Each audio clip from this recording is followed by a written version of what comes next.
Desde el corazón de Vallecas, todo por la causa Teleca. Vamos a dar en primer lugar paso a un vídeo donde vamos a informar de la rueda de prensa ofrecida hoy por el grupo Reincidentes tras lo sucedido con Fernando Madina, uno de sus miembros, que fue detenido cuando a Ecuador fue detenido en Miami tras unos incidentes con la policía americana que, como sabéis, pues como hay distintos idiomas, no se entendieron y para aclararse le metieron 2 días en la cárcel. Ahí hay que aguantar, las horas pasan despacio, la comida no se puede comer, la celda es de 2×3, con la letrina pegada a la cama, el colchón es el somier es una barra de metal que se comba contigo, no dan mantas, no dan almohadas, hacía frío y ahí empieza un verdadero infierno. Cuando tú estás en la cárcel hay un jefe de policía que está en un mostrador como este, con unos ordenadores, y es el que abre y cierra las puertas automáticamente de las celdas. En ese momento es el vigilante, pero él no habla con nadie.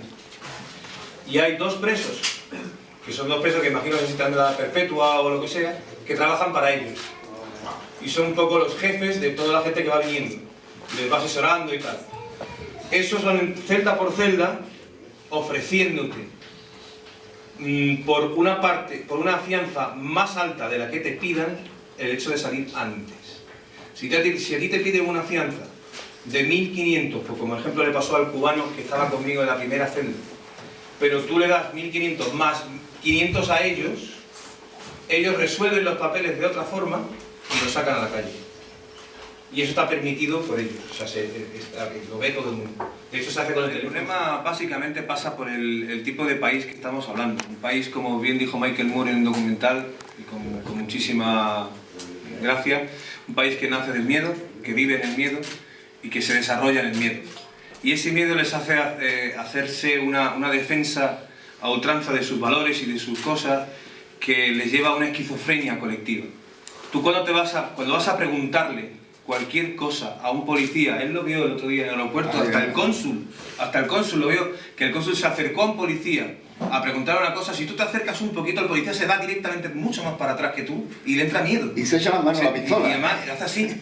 Que es que todos los gestos, imagínate yo como soy, que llego a la puerta del bar, que ¿qué pasa? No sé qué, papito, bueno, ya claro, ya la has liado, ya tienes comportamiento, no sé qué, que si huele a alcohol, porque sí, claro, eso, y que sí, que me he tomado una cerveza, pero no, es que no. Ellos tienen primero ese concepto del miedo y claro, ese concepto del miedo y ese concepto de autodefensa que tienen ellos, sobre todo a partir de lo de las Torres Gemelas y todas estas cosas, les lleva a una especie de paranoia colectiva, que lo que hacen es que cuando tú pasas por su país, en principio ya eres un posible sospechoso. Y si te terminan deteniendo, eres una escoria segura. Y eso es lo que pasa. Y eso se lo permitimos los demás. Porque hace poco creo que Brasil les puso visado, a la gente de Estados Unidos. Nosotros no lo hacemos porque, no sé, porque son los reyes del mundo. Y lo que sí saqué de conclusión, lo que decía antes, es que en Estados Unidos eres culpable, hasta que se demuestre lo contrario, que del sistema democrático no tiene absolutamente nada. Repito, me fui sin ningún papel y creo saber por qué, porque si a ti un juez te invalida la acusación, los que te acusan no quieren que haya rastro. No vaya a ser que tú les demandes, y al final habrá demanda. Pero está claro que no te pueden dar nada. Hemos salido sin papeles, hemos salido mucho más tarde de lo que había que salir, el trato ha sido absolutamente vejatorio y las condiciones de vida en esa cárcel, os puedo asegurar que es algo realmente terrible, os lo digo en serio, es terrible. No tengo palabras para describir eso. Yo creo que la demanda tiene que ir, como decía antes, sobre todo incidir en el sistema policial y en el sistema carcelario de los Estados Unidos de América, que no permite hacer una llamada, que no permite tener un abogado, que incluso me dice a mí, me pide el teléfono de mi mujer, de mi casa, me dice que la va a llamar y esa llamada nunca se produce, le dice a mi grupo que no me han detenido y que no me conocen, que no estoy, y están mintiendo. O sea, es quizá el paso posterior, quizá American Airlines, a lo mejor también, pero en realidad ese hombre está ahí, pues decía, a ver, este huele a, yo qué sé, a cualquier cosa, pues no entra. Pues a lo mejor a alguien se lo permite, es que no lo sé, ¿eh? Sí, además yo creo que eso, el hecho en sí de negarle la entrada al avión creo que es lo de menos en este caso. Aquí lo fundamental es la forma en que se le detiene y la falta de garantías de una persona ante una detención y ante unas autoridades. Falta de garantía total. La poca transparencia y la poca comunicación. Todo eso. Literalmente el juez lee la acusación que dice, bueno, aquí hay algo en el aeropuerto, un incidente con un señor de American Airlines y que tú tiraste tu bolsa y que tal, y que olías alcohol. Yo, me dijo, explícate. Yo me expliqué lo mejor que pude, en castellano, despacito, expliqué todo lo que os acabo de explicar ahora que pasó en el aeropuerto. Incluso la apelación al sentido humano de esa persona que tenía que dejarme entrar o no en la puerta de embarque del avión. El juez oye mi explicación y me dice lo siguiente: este caso queda anulado, por lo tanto no hay caso, y le felicito desde esta corte por tener 47 años y tener una banda de rock.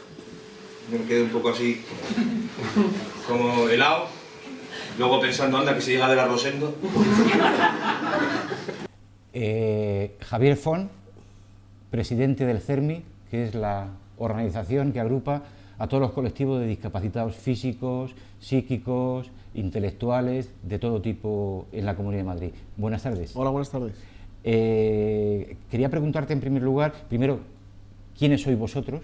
O sea, ¿qué es el CERMI? ¿A cuántas personas agrupa?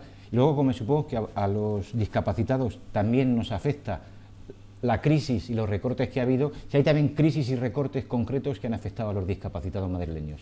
Bueno, nosotros somos una plataforma que representa a todo el colectivo de personas con discapacidad. Nuestra definición del acrónimo CERMI es Comité de Representantes de Personas con Discapacidad de la Comunidad de Madrid, y como tú bien has dicho, engloba a todo el colectivo de personas con discapacidad física, orgánica, auditiva, sensorial o personas ciegas, enfermedad, personas con discapacidad parálisis cerebral. En fin, hay 10 organizaciones que son las que engloban el comité y las que de alguna manera u otra pues están trabajando por integrar el colectivo pues en la sociedad de manera normalizada. Evidentemente estamos perdiendo mucho recorrido ya avanzado con la situación de crisis económica en la que estamos avanzando, y estamos viviendo cosas que jamás las personas con discapacidad y las organizaciones que les representan y les atienden podríamos pensar que podrían acometer en alguna medida, ¿no? Estamos viendo y padeciendo cómo hay personas que tienen que pagar medicamentos, hay una cierta desafección incluso por la falta de economía para poder llevar a cabo la aplicación de este tipo de medicamentos, y por tanto se prioriza los que son esenciales para mantener la calidad de vida, y el resto que puede mejorarla pues a veces se tienen que apartar. Estamos hablando como cuestiones básicas, como es por ejemplo tener un transporte adaptado y accesible, pues se nos convierte en un problema tremendo, y en ese sentido pues nos limita mucho la movilidad. Por lo tanto también se nos limita mucho la capacidad de poder integrarnos laboralmente, e incluso poder tener, pues como cualquier otra persona, la capacidad de poder disfrutar del ocio y tiempo libre, ¿no? Parece ser que ahora mismo hablar de esto es como un castigo, ¿no? Es decir, la administración ahora mismo incluso nos dice que no somos generosos con cómo tendríamos que ser por la situación de crisis económica en la que estamos, ¿no?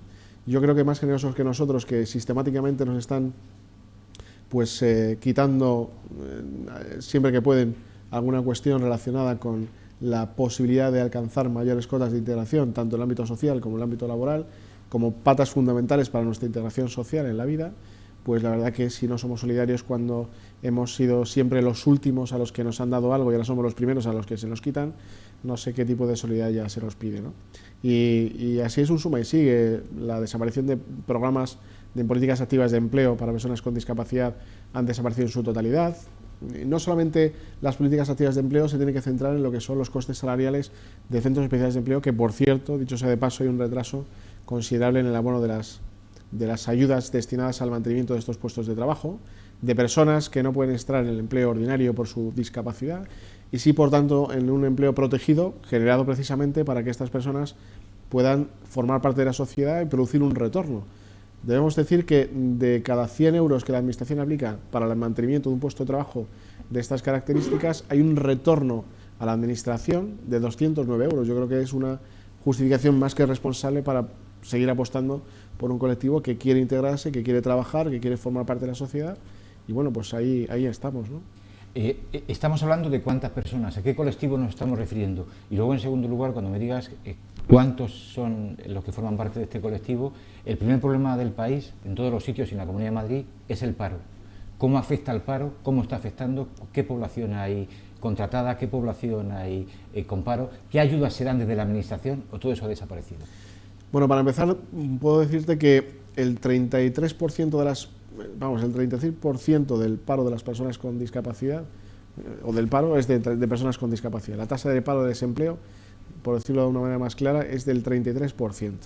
Es una tasa bastante elevada, lo que nos lleva a pensar que en algo estamos fallando, y lo que estamos fallando es que la discapacidad no es una prioridad en estos momentos, y nos encontramos con que las empresas, dado que hay expedientes de regulaciones de empleo donde se están reduciendo las plantillas, y ya por tanto donde había una plantilla de 100 trabajadores y por tanto donde había la obligación de reservar ese 2% de puestos de trabajo para personas con discapacidad, ya no existe, y por tanto la capacidad de empleabilidad de un colectivo de personas con discapacidad va mermándose, por un lado. Por otro lado, evidentemente la Administración tiene que dar capacidad de poner en marcha más economía social, más responsabilidad social, y la Administración no está trabajando en esa línea. Es decir, la Administración no está siendo lo socialmente responsable que tiene que ser para generar actividad económica y empleo, y eso al final es más positivo, yo creo, tener a una persona con discapacidad trabajando y siendo activo que, por el contrario, siendo un sujeto pasivo, perceptor de servicios sociales, de ayudas asistenciales, y por tanto generando un gasto. No estamos dispuestos, desde luego, a retroceder, y ahí sí que, desde luego, a través del CERMI estamos posicionándonos desde un punto de vista claro y contundente que los tipos de ayudas que son para generar empleo y para ayudar a un colectivo a formar parte de la sociedad no se deben de reducir, ¿no? Aún así, todavía hay ciertos problemas a la hora de sufragar ciertos costes derivados de ayudas que van encaminadas en ese sentido, pero bueno, de alguna manera sí que es verdad que el colectivo se está viendo afectado en tanto en cuanto las ayudas van disminuyendo y la tasa de desempleo va aumentando. Un problema grave que tienen todas las personas discapacitadas es las barreras arquitectónicas, porque si no puedes bajar de tu casa, si estás en silla de ruedas y no tienes un servicio, excepto tu familia, que siempre es el soporte fijo, te ayude a desplazarte, pues no puedes ir ni al cine ni al teatro, con independencia de que luego el cine y el teatro esté adaptado o no. Los recortes debido a la crisis, ese tipo de ayudas que se daban para la supresión de barreras, para ayudar a la gente a que se pudiese mover, para que fuese una persona como otra cualquiera, que es lo que es, ¿cómo está afectando o cómo ha afectado? Pues está afectando de la siguiente manera. Antes en la Comunidad de Madrid, desde el año 2000 o el año 2011 y anteriormente, había lo que se llamaban las ayudas individuales, que englobaban ayudas pues para la eliminación de barreras en el entorno donde uno vivía, es decir, en la propia vivienda. Había ayudas también para la compra de un audífono, había incluso para el transporte adaptado de lo que llamamos Eurotaxi, transporte, por cierto, que se crea con un objeto social y por el que, desde luego, se intenta que personas con gran dificultad motórica, que no van a poder nunca jamás, por su situación, acceder a una red de transporte, por muy bien que esté adaptado, porque necesitan de ayuda y el taxista, pues muy amablemente se la concede, pues desaparecen ese tipo de ayudas.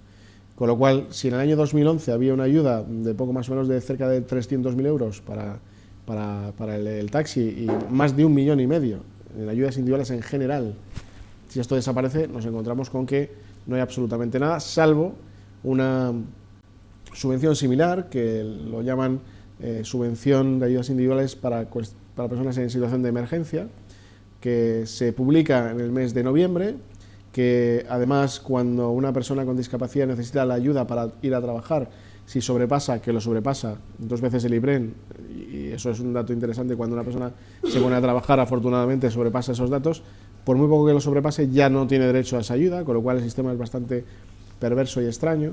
Y bueno, lo que no es normal es que unas ayudas para personas en situación de emergencia las saquen a 2 meses de finalizar el año, cuando además el gasto se tiene que hacer con carácter retroactivo desde enero. Y dicho esto, pues nos encontramos con un sistema raro, perverso, que al final lo que hace es sacar la foto de algo que se ha hecho, pero que en el fondo, cuando se lee la letra pequeña, es insignificante y además es casi, como yo diría, vergonzoso sacar una ayuda de 50.000 euros para esta situación, para un colectivo de más de 293.000 personas que oficialmente tienen reconocido el grado de discapacidad. Si hacemos caso a la encuesta al Instituto Nacional de Encuestas, pues estamos hablando de cerca de 450.000 personas que tienen algún tipo de movilidad reducida o de situación de discapacidad. Parece ser que la situación os está afectando más que a otros colectivos, porque necesitabais más ayuda para poneros a nivel con el demás grupo de personas. La gente, cuando le recortan en sanidad, en educación, organizan mareas blancas, verdes. El colectivo CERMI salió hace ya muchos meses a la calle. ¿No es la movilización una forma de enseñarles a los gobernantes que también los discapacitados son ciudadanos a los que han quitado derechos, pero también ciudadanos que queremos protestar? ¿O no hay tradición de protesta en la gente discapacitada? Sí, qué duda cabe que la protesta, desde luego, es un movimiento importante para cambiar actitudes y la mentalidad de muchas personas, sobre todo las que nos están gobernando, ¿no?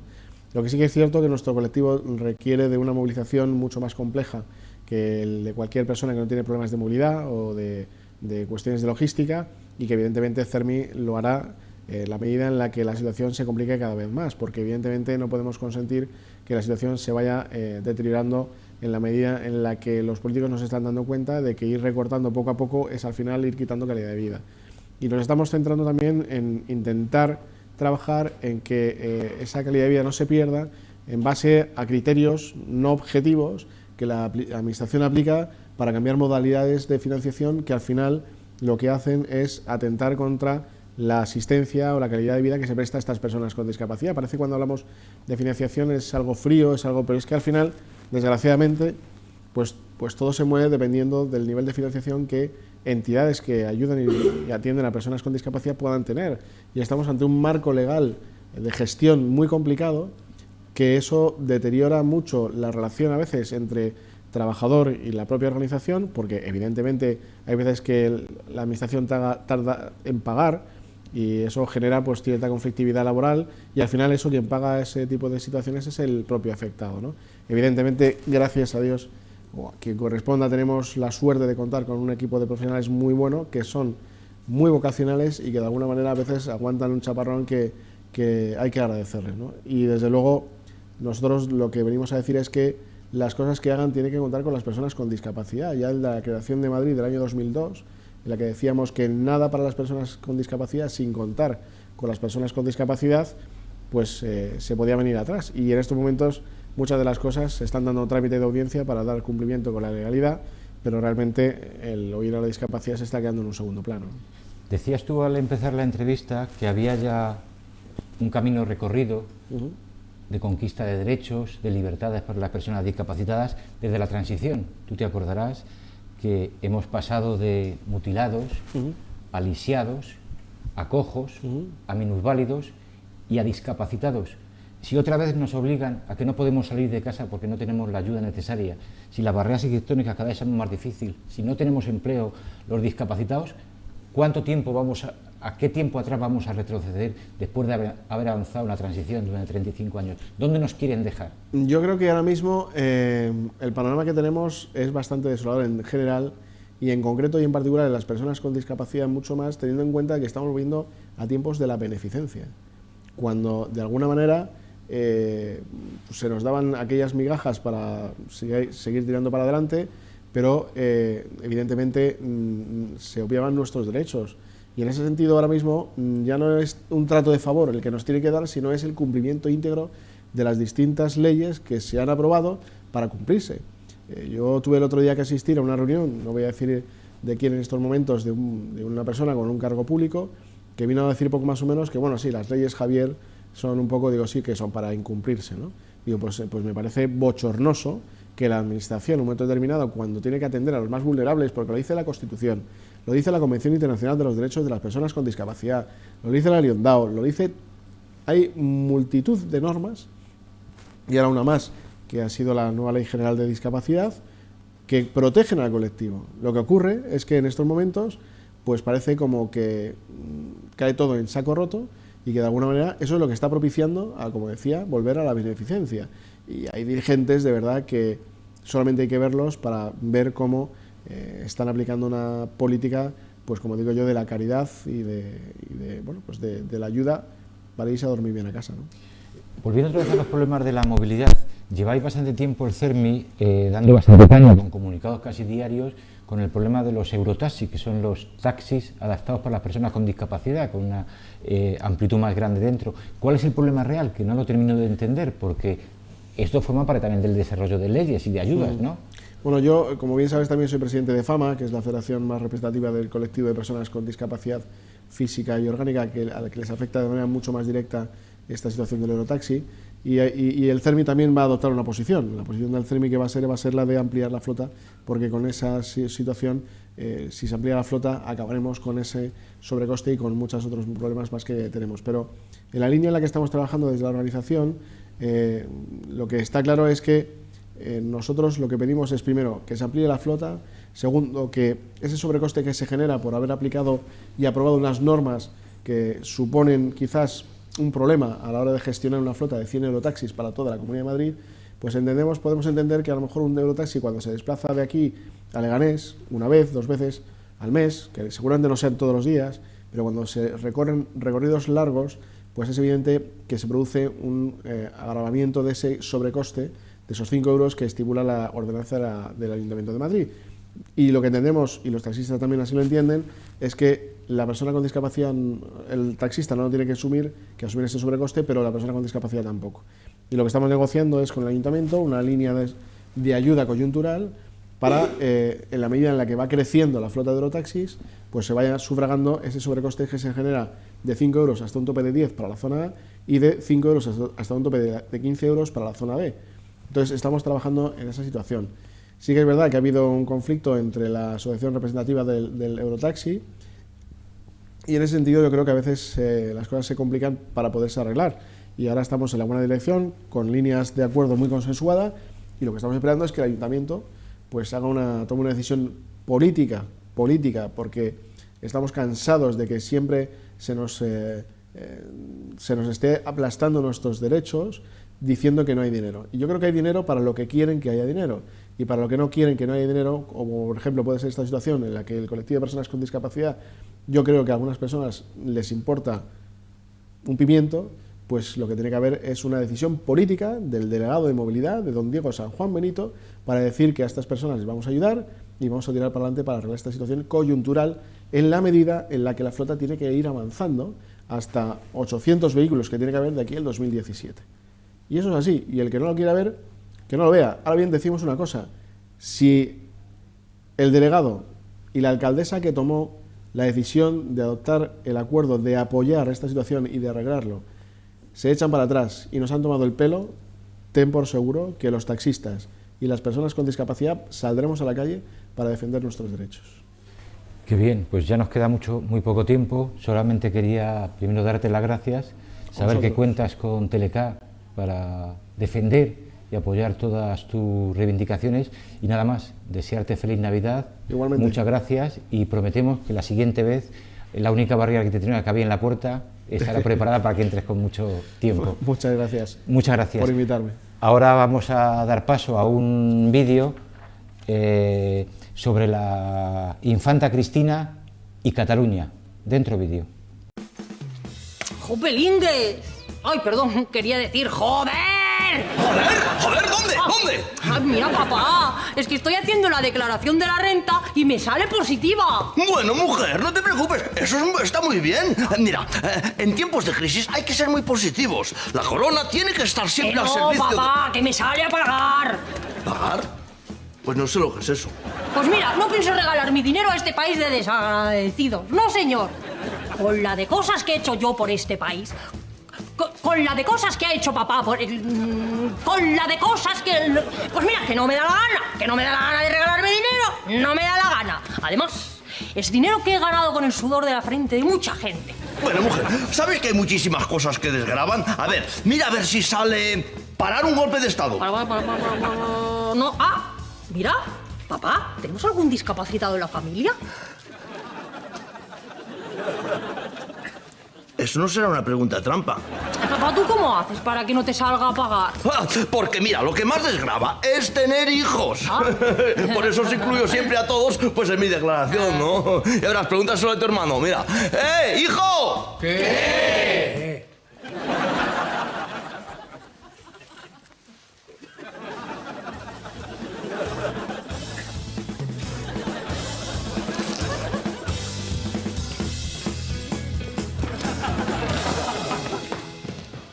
¿Qué sentido del humor nos perderíamos si el pueblo catalán finalmente decidiera en ese referéndum que se propone para noviembre de 2014 para decidir si se constituye como un Estado independiente, un Estado soberano? Porque sin duda las mejores programas de humor se producen en Cataluña, como Polonia, que se emite semanalmente en TV3.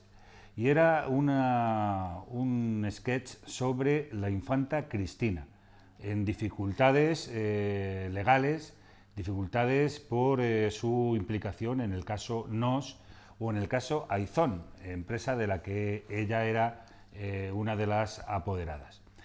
Vamos a hablar de todo esto, ya vamos a dar paso a los compañeros que están en la tertulia. Vamos a empezar por Nino, que ya lo habéis visto en la entrevista y en la presentación de los reincidentes que ha hecho. Muy buenas, muy buenas. Ana García, que ya nos viene visitando últimamente muy a menudo, del Sindicato de Estudiantes. Gustavo Vidal, otro compañero, abogado y tal, y tertuliano, escritor,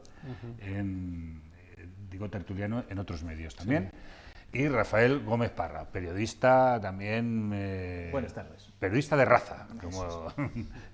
Y vamos a empezar por Rafa. O sea, ¿qué le pasa a la infanta Cristina? ¿En qué situación legal está? Bueno, yo primero, para contar un poco cómo es la situación de la infanta Cristina, me gustaría hacer una pequeña referencia histórica, ¿no?, a los Borbones.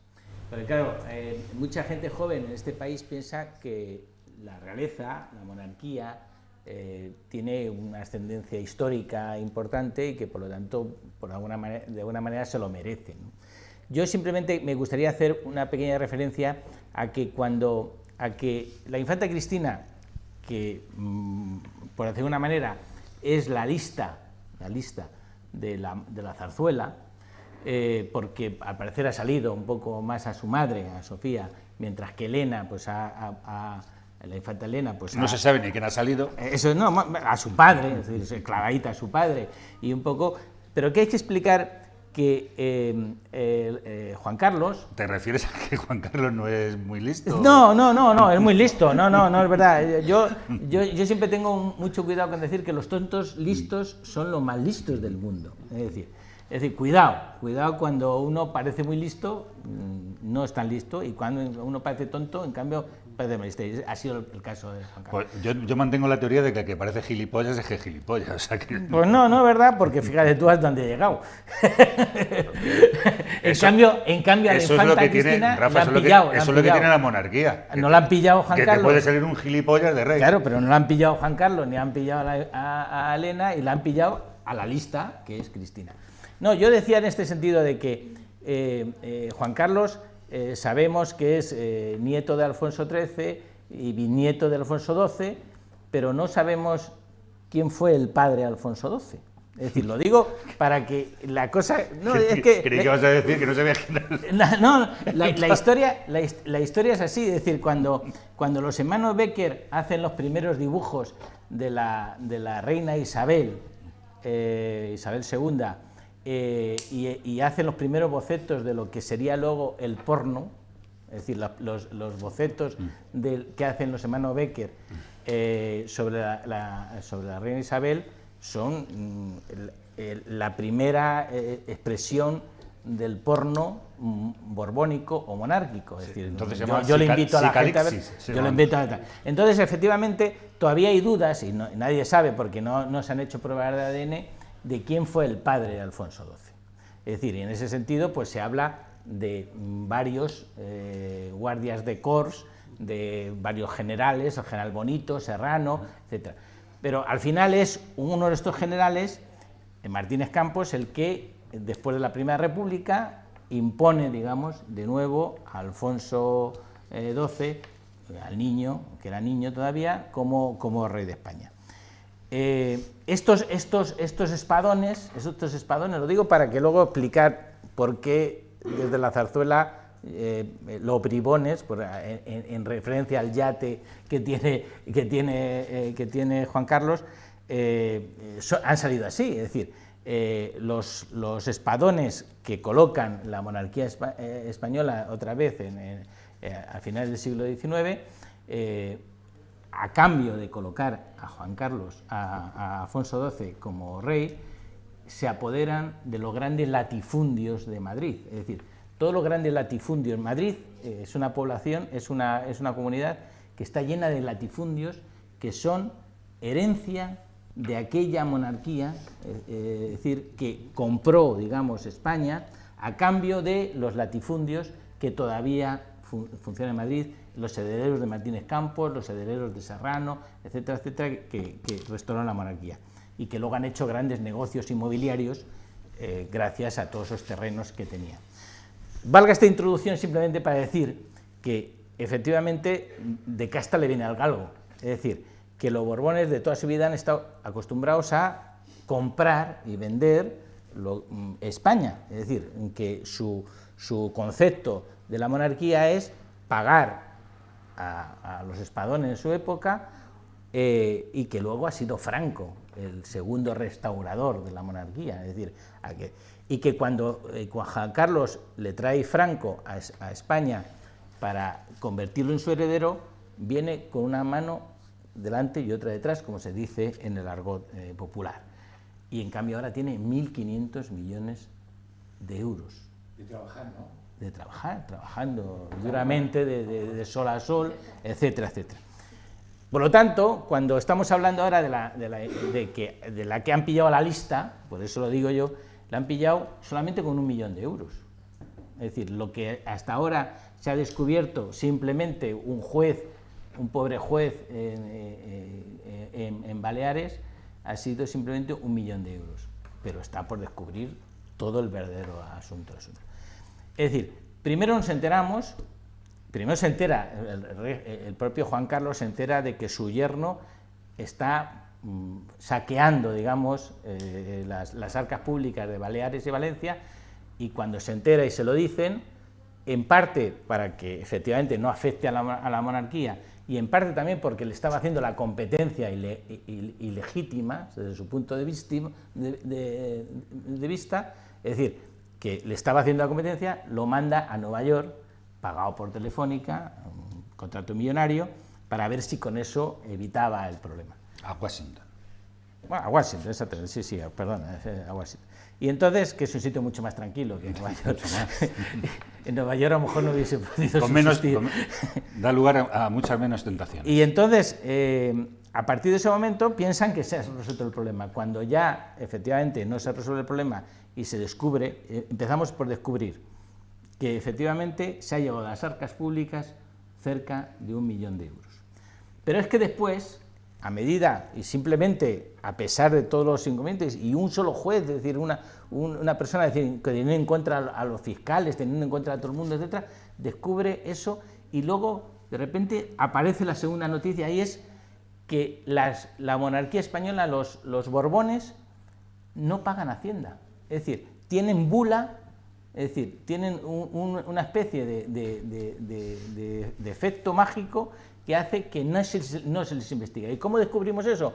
Cuando de repente aparece un informe de la agencia tributaria diciendo que la infanta Cristina en los años 2006 al 2008 ha tenido unos beneficios de 2 millones de euros, de cerca de 2 millones de euros, y para justificarlo aparecen la compraventa de unas fincas que no existen.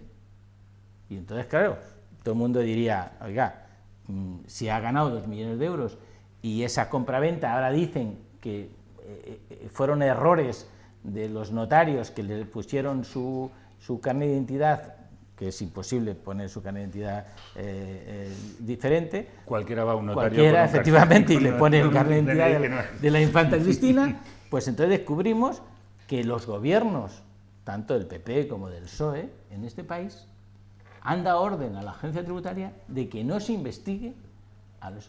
Y no ha pasado nada. Es decir, por un lado se ha decidido que la culpa lo tienen los notarios, y por otro lado se ha decidido que aquí no hay ninguna responsabilidad política. Es más, me parece que el presidente del Colegio de Notarios... Ha dicho, es imposible. No, pero te quiero decir que es que... pero que al final nos quedamos solamente con la superficie, decir, bueno, pero vamos a ver, se ha equivocado, no se ha equivocado, etcétera. Lo que descubrimos finalmente es que eso ha podido ocurrir porque los inspectores de Hacienda tienen la orden de no investigar a los Borbones. Entonces digo, hombre, alguien habría tenido que dar la orden, habría tenido que ser Adolfo Suárez, el primero, el presidente, que dijo, oiga, no me pongan ustedes, no me investiguen ustedes a Familia Real, o luego Felipe González, o luego José María Aznar, o luego Zapatero, o todos. Efectivamente, han tenido que dar la orden. Y esto me parece gravísimo, etcétera, para un país que quiere ser democrático, que quiere eso. Pero es que cuando ya estábamos, y se pasa eso y no ocurre nada, de repente descubrimos que es que la infanta Cristina y Urdangarín han cogido y han pagado gastos personales hasta 700.000 euros que han descubierto hasta ahora, sacándolos de una empresa, una cosa ilegal, es decir, y haciéndolos aparecer como gastos de una empresa, creo que han sido gastos personales. ¿Para qué? Para efectivamente no pagar Hacienda. Y eso se llama lavado de dinero. Eso se llama lavado de dinero, igual que hace el narcotraficante colombiano, o lo mismo que hace el banquero coreano, que no sé qué decir, es decir, a todos aquellos a los cuales luego se les exige o se les mete en la cárcel, etcétera, etcétera, por hacer eso. Y entonces, yo creo que la ciudadanía española tiene que estar estupefacta con el tema de la infanta Cristina. Es decir, es imposible que ocultar todo eso, y además que va en ascenso. Es decir, yo creo que esto es efectivamente solamente la superficie. Y para acabar un poco el tema, decir, bueno, pero oiga, todo eso lo sabía Juan Carlos, lo sabía toda la Casa Real, lo sabía el gobierno, etcétera, etcétera, y luego aparece que el rey Juan Carlos ha conseguido en los 30 años de transición política 1.500 millones de euros, cuando hemos escuchado efectivamente que banqueros nos contaban los periodistas que cuando el rey Juan Carlos le llamaba tenían que llevar un maletín lleno de dinero que el rey Juan Carlos tiraba por el suelo y siempre caía en el mismo sitio, lo digo porque lo cuentan así todos los banqueros, caía en el mismo sitio, y que tenía ya una maestría, como si jugase al cricket o alguna cosa de esto en especial. Y entonces decimos, bueno, pero oiga, alguien tendrá que pedir explicaciones de todo eso, alguien tendrá que decir de dónde salía ese dinero. Y yo digo, hombre, sobre todo cuando todo ese dinero ha salido de las arcas públicas, y estamos convencidos de que una parte de la deuda que debe España, de la deuda soberana española, está formada por el dinero que se ha llevado el Juan Carlos. Y cuando estamos diciendo a la UGT de Andalucía que tiene que devolver el dinero que se ha llevado ilegalmente, habrá que pedirle a la monarquía española que devuelva el dinero que se ha llevado ilegalmente. El duro que, por ejemplo, se llevaba de los barriles de petróleo que compramos a Arabia Saudí. Es decir, que cuanto más luz gastamos o cuanto más petróleo gastamos, más dinero gana el rey Juan Carlos. Es decir, que estamos pagándole 5 pesetas de las antiguas por cada barril de petróleo que nosotros gastamos en España.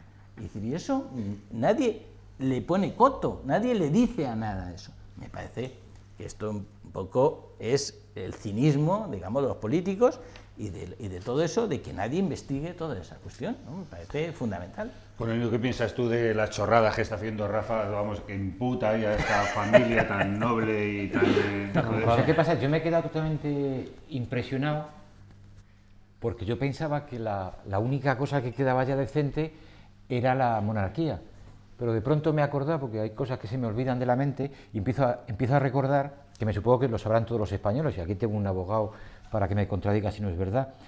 ¿Cómo podemos tener una institución, no ya que no tenga controles, porque aquí control y transparencia no ha habido durante la transición en nada, eso era un mal de todas las entidades empresariales, públicas, sino, por ejemplo, que el rey es una persona irresponsable penalmente. El rey puede salir de su casa y meterle 2 tiros a un ciudadano y no se le puede juzgar. ¿Cómo le explicas eso a una gente normal? Dirá, pues no somos todos iguales ante la ley. Y entonces, si ya permitimos, y lo ponemos en los estatutos, que es las leyes, que es irresponsable penalmente, que roben o no, ya qué más da. Es como si en una guerra el ametrallamiento y lanzamiento de bombas de fósforo no se condenan y condenamos al pobrecillo que está vendiendo hachís en una esquina del refrigerador de combate. Es todo un sinsentido. Por eso yo creo que ahora que afortunadamente hemos tenido el nacimiento de mucha gente joven que ha impulsado el 15M y pedimos democracia, se pide transparencia, pues también queremos, bueno, en primer lugar tenemos que decidir si queremos o no monarquía, algo que había que haber hecho durante la transición. Pero mientras que eso exista, o si existiese y en la votación ganase la monarquía, tiene que ser alguien que sea igual que los demás ciudadanos, que tenga que pagar Hacienda, la corona británica, podemos tener acceso hasta los gastos en lencería que tienen. Y aquí no sabemos nada de nada. Aquí sabemos por los corrillos de los periodistas, que también comemos con banqueros o con empresarios, y nos dicen, pues eso, los regalos que hacen los banqueros y empresarios, le regalan barcos al rey, que el rey ha hecho lo que le ha dado la gana durante mucho tiempo, con el consentimiento de la clase política, de los ejecutivos. Con lo cual yo tengo bastante esperanza y mucha fe en que el juez este de Baleares, que parece ser que José Castro, muy preparado en derecho y un gran juez, pueda por lo menos poner en evidencia que este señor, en connivencia con la familia real y con el listo del jugador de balonmano, lo que han hecho es llevárselo crudo. Y luego que digan, pues mire usted, han sido unos presuntos delincuentes o son delincuentes, pero no les podemos meter en la cárcel ni condenar, porque si no podemos condenar al rey, si le da por meter tiros en la calle, ¿cómo vamos a condenar a estos pobrecitos que son sus descendientes por robar 2.000 o 3 millones de euros? Con lo cual yo creo que, bueno, está saltando por los aires todo lo que ha sido el golferío durante la transición en esos tiempos. Bueno, antes de seguir, quiero disentir con lo que estás diciendo. Yo creo que el rey no puede salir a la calle a dar tiros a un ciudadano normal, porque se los dan normalmente se los dan entre ellos.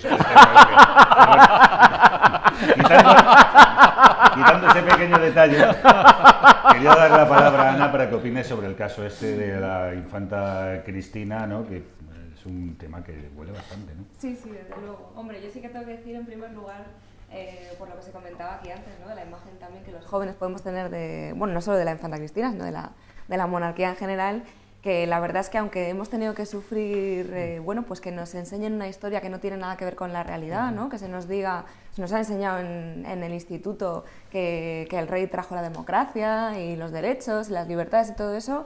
Bueno, pues también tenemos otra historia, ¿no? Que es la historia de nuestra familia, la historia que nos cuenta, bueno, pues nuestros padres, nuestros abuelos, y que sabemos perfectamente que eso no tiene nada que ver. La imagen que tiene la monarquía ahora mismo, bueno, ahora mismo hace mucho ya, ¿no?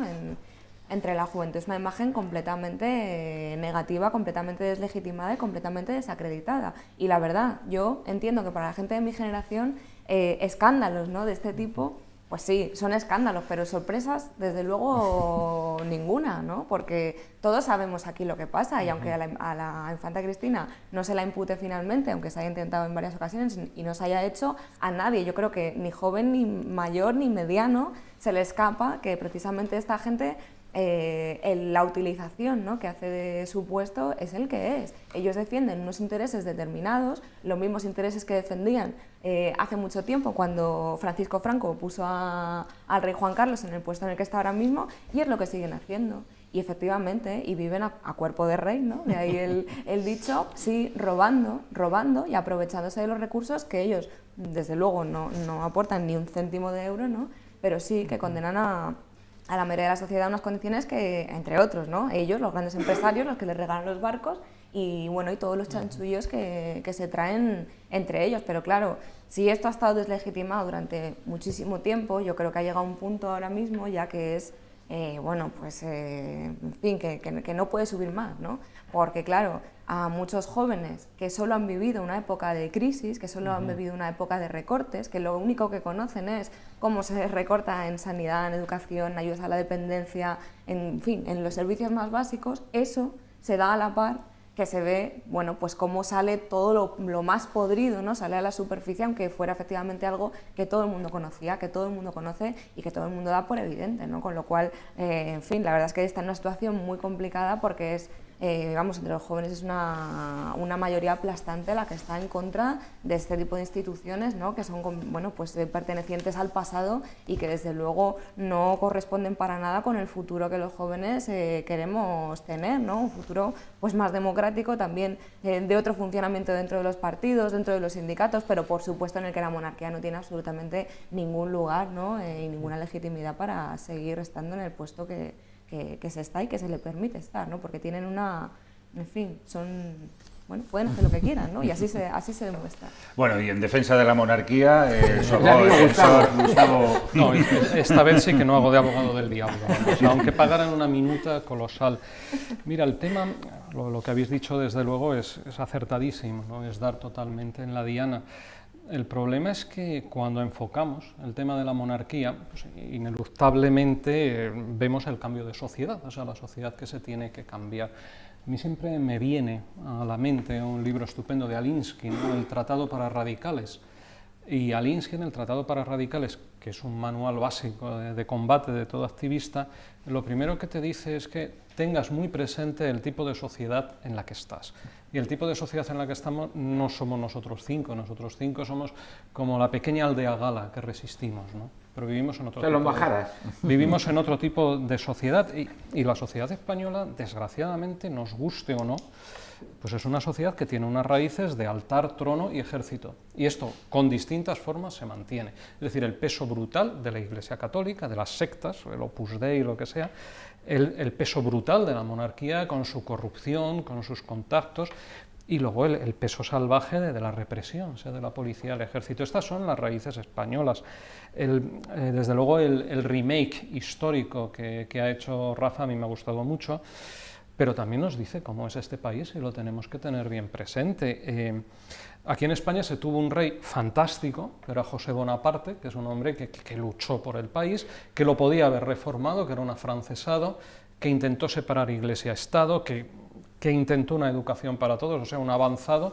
¿Y qué hace el pueblo español? Se subleva el 2 de mayo y traen a Fernando VII, primera restauración borbónica. Bueno, después de aguantar a este subnormal, resulta que llega a España, sí, porque era subnormal, o sea, llega, con perdón de los disminuidos psíquicos de hoy en día, llega a España un rey fantástico, después de una serie de rebotes, que es Amadeo de Saboya. Un rey con unas ideas impresionantes de progreso, de democracia, le hacen la vida imposible, llega a la Primera República, que es un experimento maravilloso. Tenemos hasta Nicolás Salmerón, que renuncia al cargo por no firmar una pena de muerte, ahí queda eso, y la Primera República dura menos que un polo en una sauna, y otra restauración borbónica, y nos traen a Alfonso XII, un tísico vicioso que al final se muere de todo el vicio que tiene. Bueno, como todos los Borbones, nos dejan preparado el embolado. No me acuerdo qué político era el que decía que el destino de los Borbones es armar una revolución y perecer en ella, ¿no? Y tenerse que largar, porque los Borbones vienen de 2 en 2. Y al segundo se va con la maleta, que es lo que le pasará al Felipito Tacatún este. Bueno, pues después de Alfonso XII llega Alfonso XIII, el segundo, la lía parda, nos mete una dictadura, la de Primo de Rivera, de ahí vamos a una república que lo hace la vida imposible, guerra civil, dictadura en la cual se nos cuela el enano este que tenía solo un testículo, Franco, que se cuela de rebote. Buscando... para que veamos el tipo de país que tenemos, O sea, nos han gobernado de mentes. Se tiene que ir Alfonso XIII después de todas las que lía. A Franco... Llega una república, se le puede pero ojo... Por más cosas que por la estatura. No, pero ojo, ocurre una cosa. Llega la república, para que veamos el tipo de país que tenemos, lo que es la chapuza, lo que es la corrupción. Y resulta que realizan un alzamiento en el que los que solamente era para restaurar la monarquía, y los dos que lo tienen que hacer se matan en accidente. Y al final aparece Franco, que no tenía muy claro si se iba a meter o no, y como encima les sale mal el alzamiento, porque son así de chapuceros, una guerra civil de 3 años y una dictadura. Y ahora viene este, hombre, como para fiarse, ¿no? Imputar, pues yo creo que la infanta Cristina tendría que llevar imputada mucho tiempo. Y voy a decir una cosa, o sea, nadie se anda con estas contemplaciones, ningún juez a la hora de imputar. No es desde luego normal que el fiscal te defienda, como ha sido el caso de esta mujer. Es normal que la Pantoja se sienta discriminada. Mira, no, me siento discriminado yo. A mí me han imputado 3 o 4 veces. Porque, bueno, he tenido una serie de juicios, entonces es muy fácil que te imputen. Solo tienes que ir a la comisaría, dar una acusación creíble e inmediatamente te imputan. ¿Para qué va? Y con esto concluyo. ¿Para qué es una imputación? Pues una imputación no es nada. Es simplemente que hay un indicio de que puedes estar implicado en un delito. Entonces te citan, es obligatorio ir con abogado y tomas declaración ante el juez. La persona que es realmente inocente en una imputación está deseando ir a declarar. El que no es inocente está deseando alargar el proceso. Y una imputación se resuelve muy fácil. Llegas, declaras ante el juez con abogado y ese mismo juez instructor decide, 1, si lo sobresee, que puede ser provisional o firme, si a lo mejor lo deriva a juicio de faltas, que ahora lo van a quitar, o si lo transforma en procedimiento abreviado o sumario. Normalmente es abreviado, y para esta sería abreviado. ¿Qué ocurre? Que ellos no quieren ir a declarar como imputados, que es una garantía. El declarar como imputado es una garantía, porque si no te encontrarías que te han acusado y que te enfrentas a un proceso y te sientas en un banquillo, mientras que si eres realmente inocente, tú vas, declaras, dices, mire, a mí me acusan de haber robado esto, pero tal día, a esta hora, yo estaba en Tailandia, aquí tiene las fotos, y estaba en un congreso de médicos o de abogados. Es decir, la imputación es una garantía. Quien huye de la imputación es que algo teme. Bueno, pues un imputado dentro de poco va a ser el compañero presidente de la tele, Nino Olmeda, lógicamente. Estoy en ello. Y que además se tiene que ir pronto, pero nos ha propuesto un tema blando, de los que gusta hablar de manera extendida, que es el conflicto que vive Izquierda Unida en la Comunidad de Madrid y que en su pueblo, donde actualmente reside, aunque es vallecano, de pro y de nacimiento, pues en Rivas ha tenido también un sarpullido serio. Así que vamos a poneros una rueda de prensa de Pedro del Cura, de concejal, creo que es primer teniente de alcalde, de Rivas Vacia Madrid, que hizo la semana pasada, pues sobre el resultado de un informe del Tribunal de Cuentas sobre la empresa municipal de la vivienda en Rivas, y que eso, bueno, pues es el exponente que ha vuelto a que ese 49 contra el 51% se vuelvan a la greña. El día de hoy de una junta de portavoces monográfica que va a constituir una comisión de investigación en el Ayuntamiento de Rivas. Va a constituir una comisión de investigación en el Ayuntamiento de Rivas para aclarar los hechos que el informe definitivo de la Cámara de Cuentas arroja sobre la gestión de Izquierda Unida en la ciudad. Como sabéis, tuvimos un debate en el Pleno, un debate que venía de un debate previo que ha tenido esta casa, que ha tenido Izquierda Unida desde que llegó el primer borrador del anteproyecto de la Cámara de Cuentas, donde se detectaban una serie de irregularidades en la gestión y fundamentalmente en lo que tenía que ver con la gestión de la empresa municipal de la vivienda, que era el asunto que más preocupaba a esta organización por el carácter estratégico que tenía esa empresa pública y por el modelo de gestión que ya estaba siendo objeto también de debate en esta casa, en Izquierda Unida. Izquierda Unida recabó información antes de tomar ningún tipo de decisión, información a través de varios informes de la Dirección de Izquierda Unida de la Comunidad de Madrid, de la Dirección de Izquierda Unida Federal y un informe jurídico que la propia organización local encargó sobre la situación en la que nos encontrábamos respecto a la MV, y a partir de ahí tomó varias decisiones. En primer lugar, modificar el modelo de gestión. La empresa municipal de la vivienda tiene que ser una empresa pública, de gestión pública. El ayuntamiento tiene recursos suficientes para que sin ningún coste añadido pueda asumir gran parte de las tareas que se desarrollan en la empresa, y ese es un eje que Izquierda Unida va a continuar trabajando en el gobierno. Y por otro lado, una serie de medidas de cara a la comisión de investigación que se va a desarrollar hoy mismo, donde, como sabéis, Izquierda Unida tiene una posición que no coincide en este caso con la posición que miembros del Gobierno y el propio alcalde plantean. Así están las cosas de revueltas en el seno de la izquierda madrileña, más concretamente de Izquierda Unida. Vamos a ver, un ciudadano de Rivas, ¿qué es lo que pasa? ¿Y qué tiene que ver esto con el conflicto general que vive Izquierda Unida aquí en Madrid? Pues que parece además que está incluso a punto de superar las previsiones electorales al Partido Socialista. Sí, los últimos sondeos dan un resultado bastante aceptable, doblando casi los resultados que tiene Izquierda Unida, y bueno, este tipo de cosas son incomprensibles. Cuando antes decía que el 15M nos ha enseñado muchas cosas, y en primer lugar, es el mensaje de la transparencia, el mensaje de la democracia, el mensaje de la participación. Entonces, la izquierda debería decir lo que dice, pero también hacer lo que dice. O sea, servir de ejemplo lo que hace.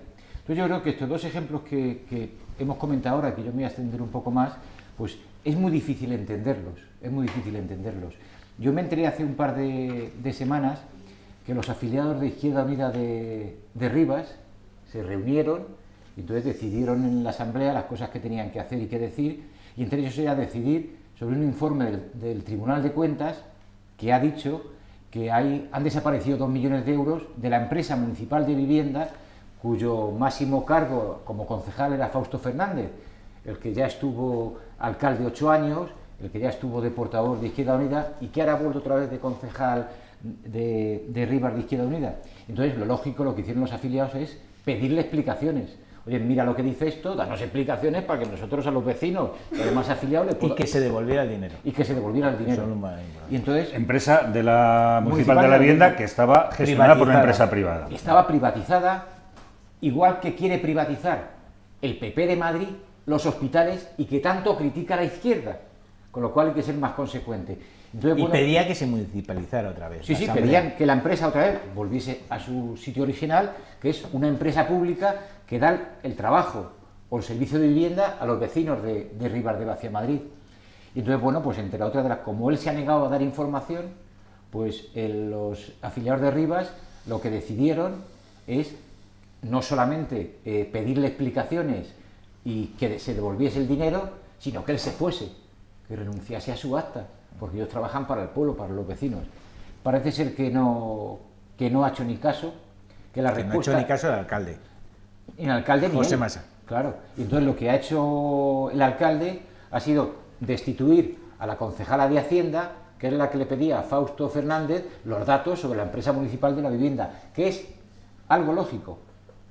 Entonces, bueno, pues la opinión de los ciudadanos, que es lo que pedimos desde las calles, que se tenga en cuenta la voz de los ciudadanos, pues la voz de los afiliados de Izquierda Unida en Rivas de Vacia Madrid no sirve para nada, porque utilizarán las estructuras y las leyes internas que tiene Izquierda Unida para cepillarse a todo disidente, y eso me parece mal. Y me parece muy peligroso, porque Rivas de Vacia Madrid es uno de los pocos municipios que lleva gobernado por la izquierda desde la transición. Luego echaremos la culpa al capitalismo, a los mercados, cuando en definitiva nuestro comportamiento, que es contrario al que decimos que tenemos que tener y similar al que denunciamos que tiene la oposición, estamos en las mismas de las mismas.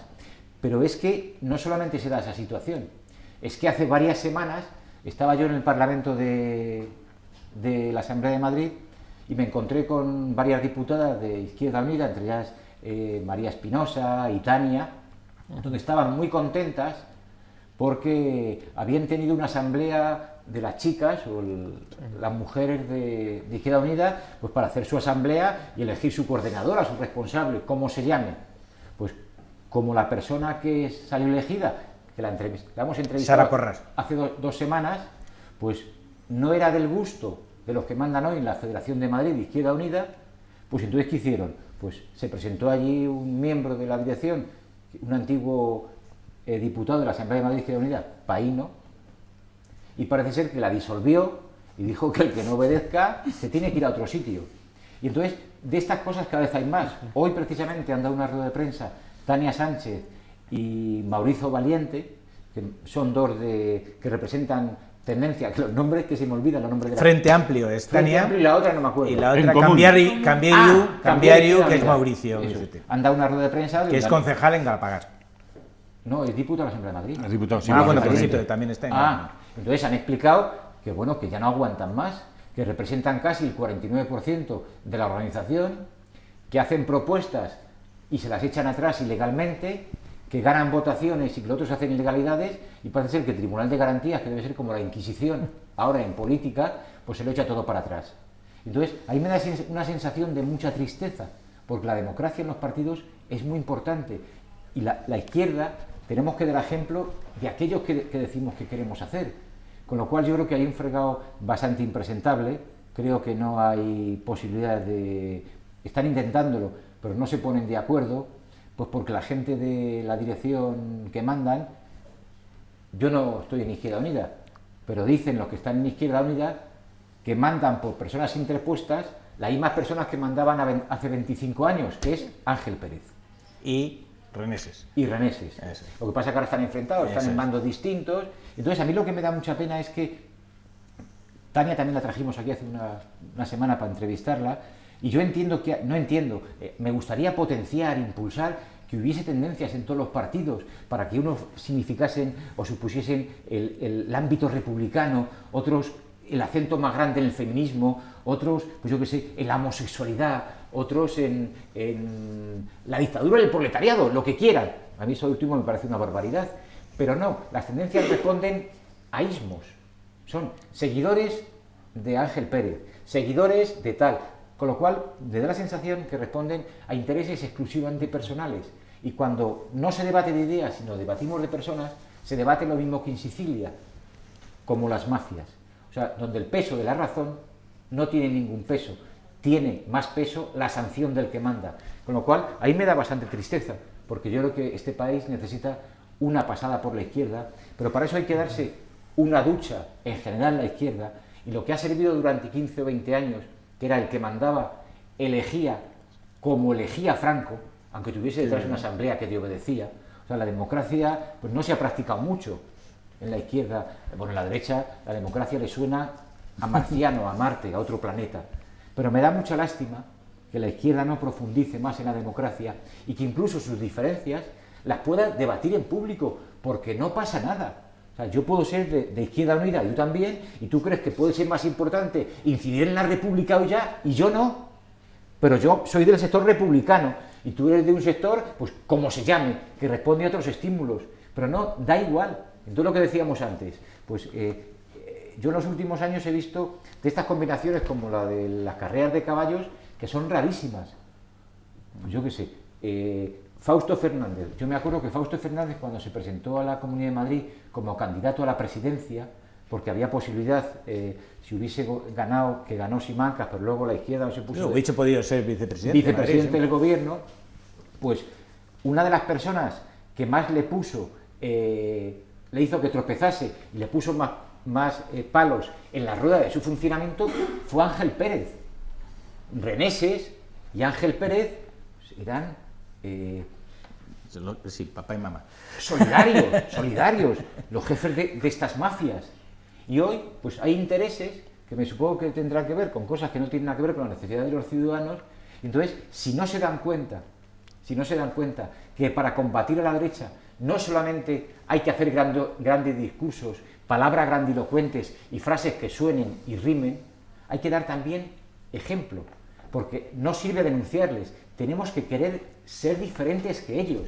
Para nosotros la democracia tiene que ser un valor importante, el pluralismo, la participación, todo eso me parece muy importante. Sí, yo un poco incidiendo en lo que dice Nino, yo creo que lo que está pasando en Izquierda Unida es lo mismo que está pasando en la sociedad española, es decir, sigue la inercia, digamos, de un funcionamiento que yo creo que se va a cambiar en los próximos meses, en los próximos tiempos, primero por una cuestión de que la sociedad española, como dice Nino, está presionando para que se cambie la situación, y también por una cuestión biológica, es decir, tanto Ángel Pérez como Reneses pues pertenecen, digamos, a otra generación anterior acostumbrada a hacer las cosas de otra manera. ¿Pero los niños están educados por ellos? Sí, no, claro, es decir, no, pero digo que en parte, es decir, cuando ya los jefes no estén los niños, porque como tú dices, efectivamente lo van a tener más difícil, porque no tienen, digamos, esa estructura o esa manera de hacer las cosas. Aún así, el último conflicto que ha habido, del cual deriva de Rivas, y que está en el trasfondo de la cuestión, al final es la cuestión de Caja Madrid.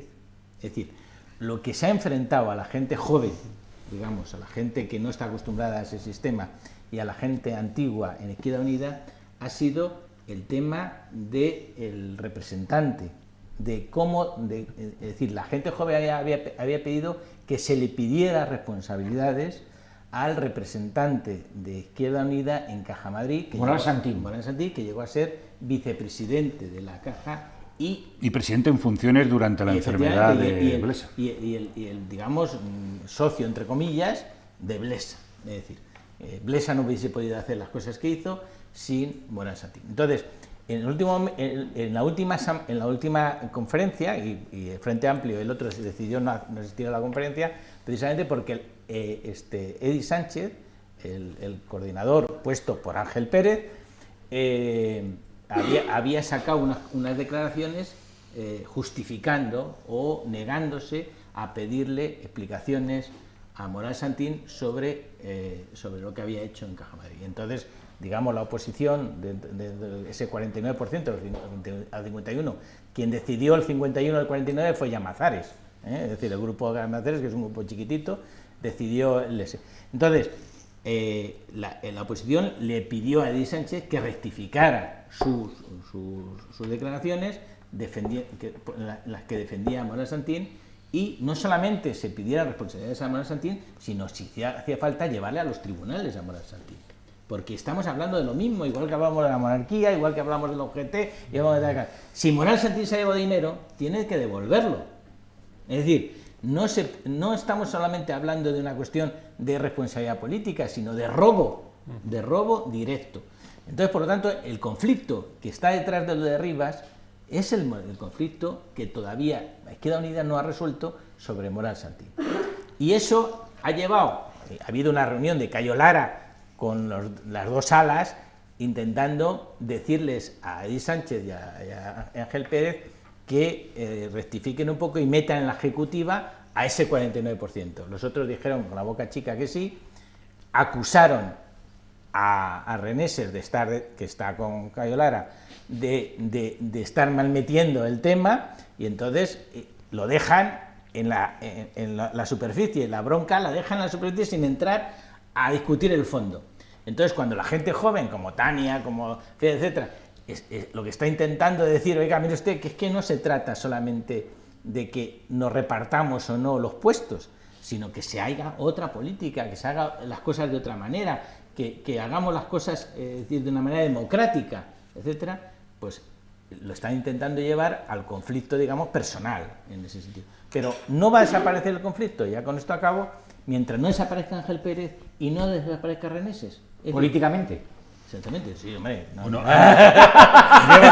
llevas 2 semanas aquí y la primera semana ponemos a parir a la UGT y ahora, bueno, estamos con el tema de Izquierda Unida. No ponemos a parir. No es lo que se espera de una emisora, ¿no? Que a la que se supone ¿cómo se diría? Un apoyo incondicional a la izquierda y tal. Que nosotros somos ¿Te sorprende que hablemos de estas cosas? Nosotros somos una emisora de izquierdas, no somos la correa de transmisión de ninguna sigla. Claro, exacto. Una cosa es, por supuesto, defender las ideas de la izquierda, como yo creo que se hace aquí, ¿no? Y muy correctamente, y otra cosa es que todo vale, ¿no? Desde luego, lo que no puede ser, el otro día hablábamos de la UGT, ahora vamos a hablar de Izquierda Unida, pero lo que no puede ser es que dentro de partidos o organizaciones de la izquierda se lleven a cabo prácticas que no son propias de las organizaciones de la izquierda, sino de las organizaciones de la derecha. Y desde luego es el deber, yo creo, de toda la gente de izquierda, si estemos o no dentro de esas organizaciones, el defender que eso se lleve a cabo, lo que tú decías, ¿no? Hay que ser consecuente, no puede ser, también de ahí nace, yo creo, en gran medida, la desafección de una gran parte de la sociedad por la política oficial, que no por la política, de, bueno, pues sí, de ver como toda una serie de peleas, ¿no? Individuales, de intereses, que luego, bueno, pues sí, pues muy bien, pero que a mí no me solucionan los problemas que yo tengo como trabajador, como estudiante o como lo que sea, y que realmente para mí no son una alternativa, ¿no? Es lo que piensa mucha gente. Yo me alegro profundamente de que Izquierda Unida suba en las encuestas y yo quiero que Izquierda Unida saque el mejor resultado que pueda y me alegraré y vamos, ya apuesto por ello, pero desde luego es una tarea todavía sin cerrar, ¿no? Que las organizaciones de la izquierda, en concreto Izquierda Unida, tiene también que asumir que efectivamente para ser precisamente la alternativa que la gente está buscando, porque hay que diferenciar, ¿no? Por eso decía lo de la desafección por la política oficial y la desafección por la política. La gente no siente repudio hacia la política porque si no, no habrías tenido el 15M, si no, no habrías tenido la marea blanca, no habrías tenido la marea verde, no habrías tenido el movimiento contra los desahucios. La gente quiere participar, la gente quiere cambiar las cosas, pero tiene que tener organizaciones en las que entienda que que es escuchado, que es útil, que es democrático, que es transparente, ¿no? Y desde luego todas las cuestiones que empañan, lamentablemente, pues ese espíritu, y que yo creo que sí que es mayoritario entre la izquierda, ¿no? De buscar, pues sí, algo diferente, ¿no? a lo que ha habido hasta ahora, pues ese tiene que ser el punto central de la política de Izquierda Unida y de cualquier partido que aspire a canalizar todo ese descontento, a canalizar todas esas ganas de luchar y de construir una alternativa de izquierdas, ¿no? Hace unas semanas, ¿no? Estábamos en el Ateneo Republicano con un acto de un alcalde de un pequeño pueblo de Sevilla que explicaba cómo llevaban a cabo, sí, una política de izquierdas, pero no una política de izquierdas que se les ha ocurrido a ellos, no, la del programa de Izquierda Unida. Pero la llevaban de verdad. Y eso estaba provocando una auténtica revolución en el pueblo.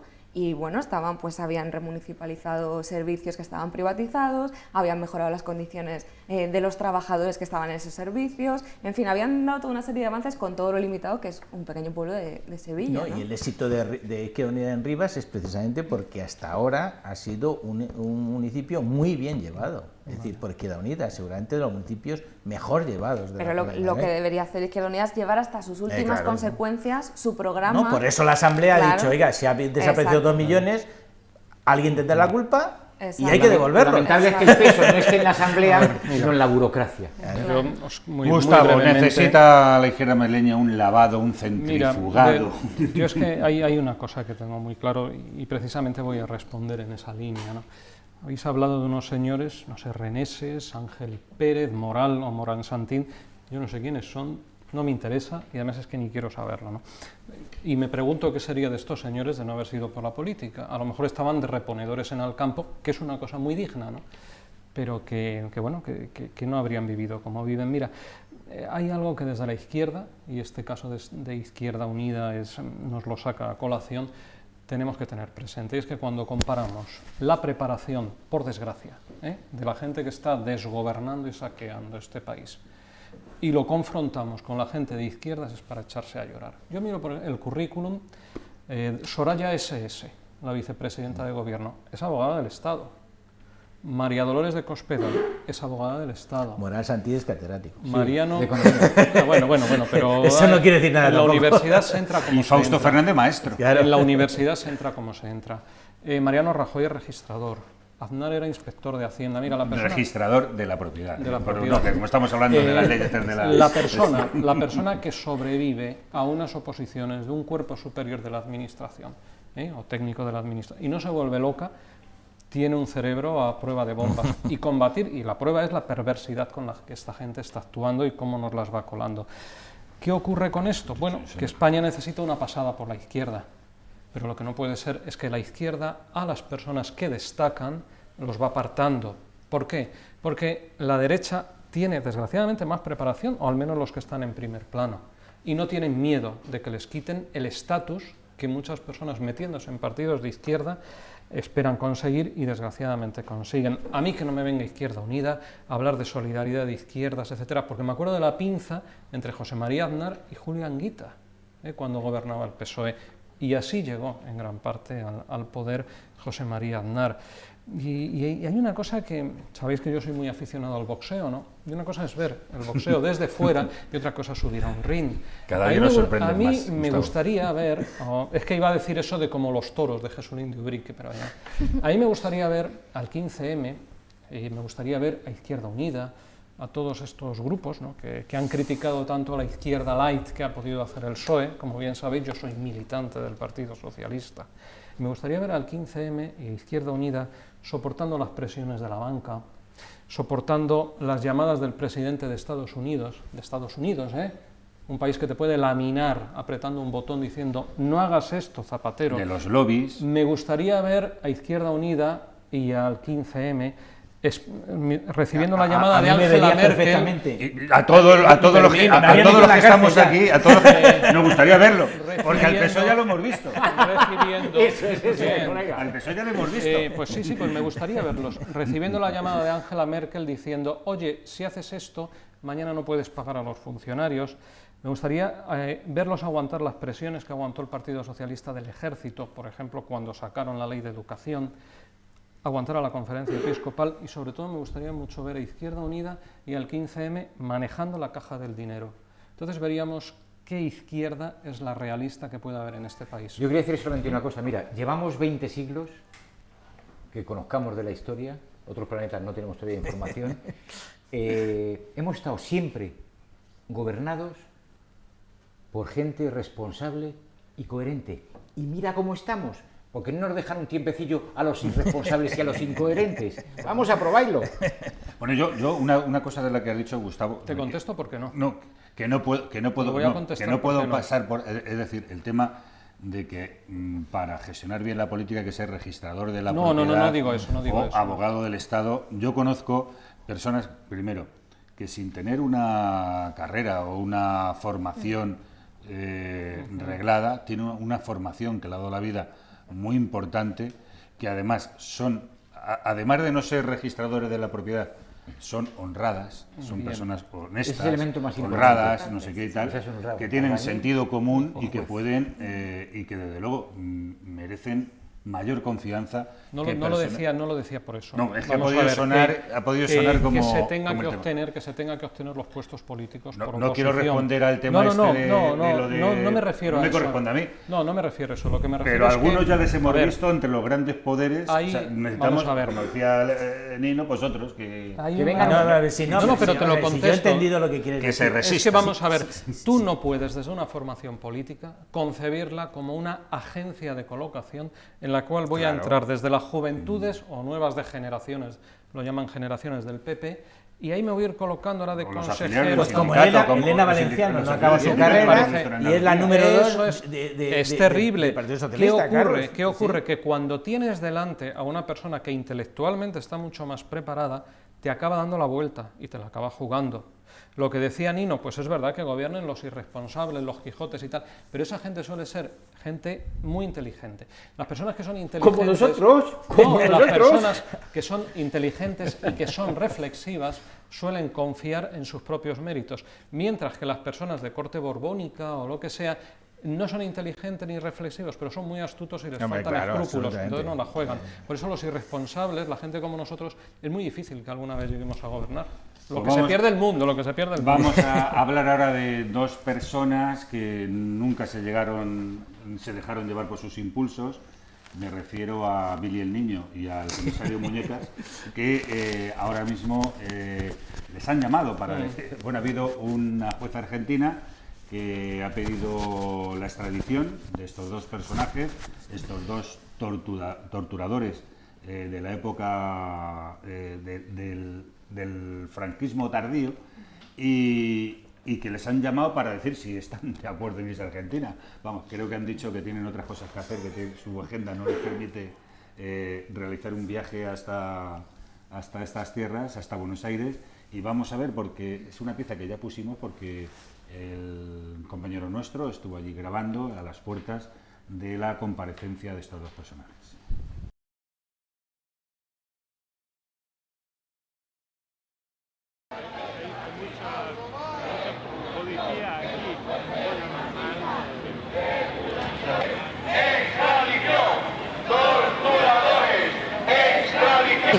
Por eso estoy aquí, apoyando y exigiendo la extradición de los torturadores franquistas. ¡Extradición! ¡Torturadores! ¡Extradición! ¡Torturadores! ¡Extradición! ¡Torturadores!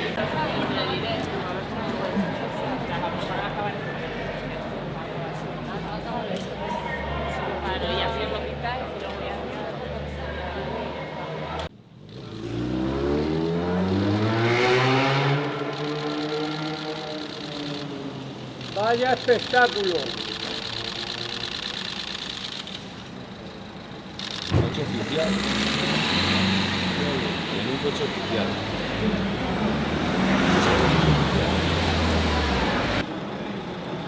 Madre mía, madre mía. Este es el otro.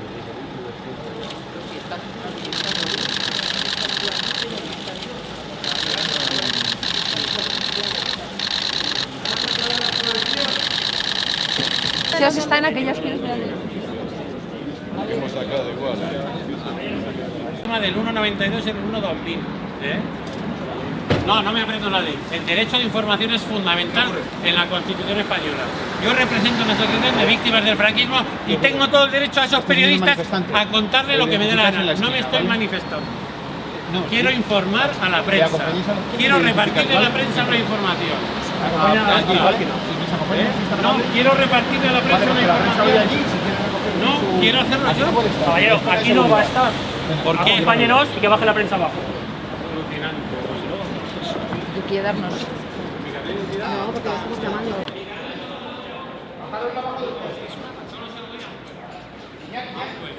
Es lo que dice la ley. Solo le doy mi carnet a un juez.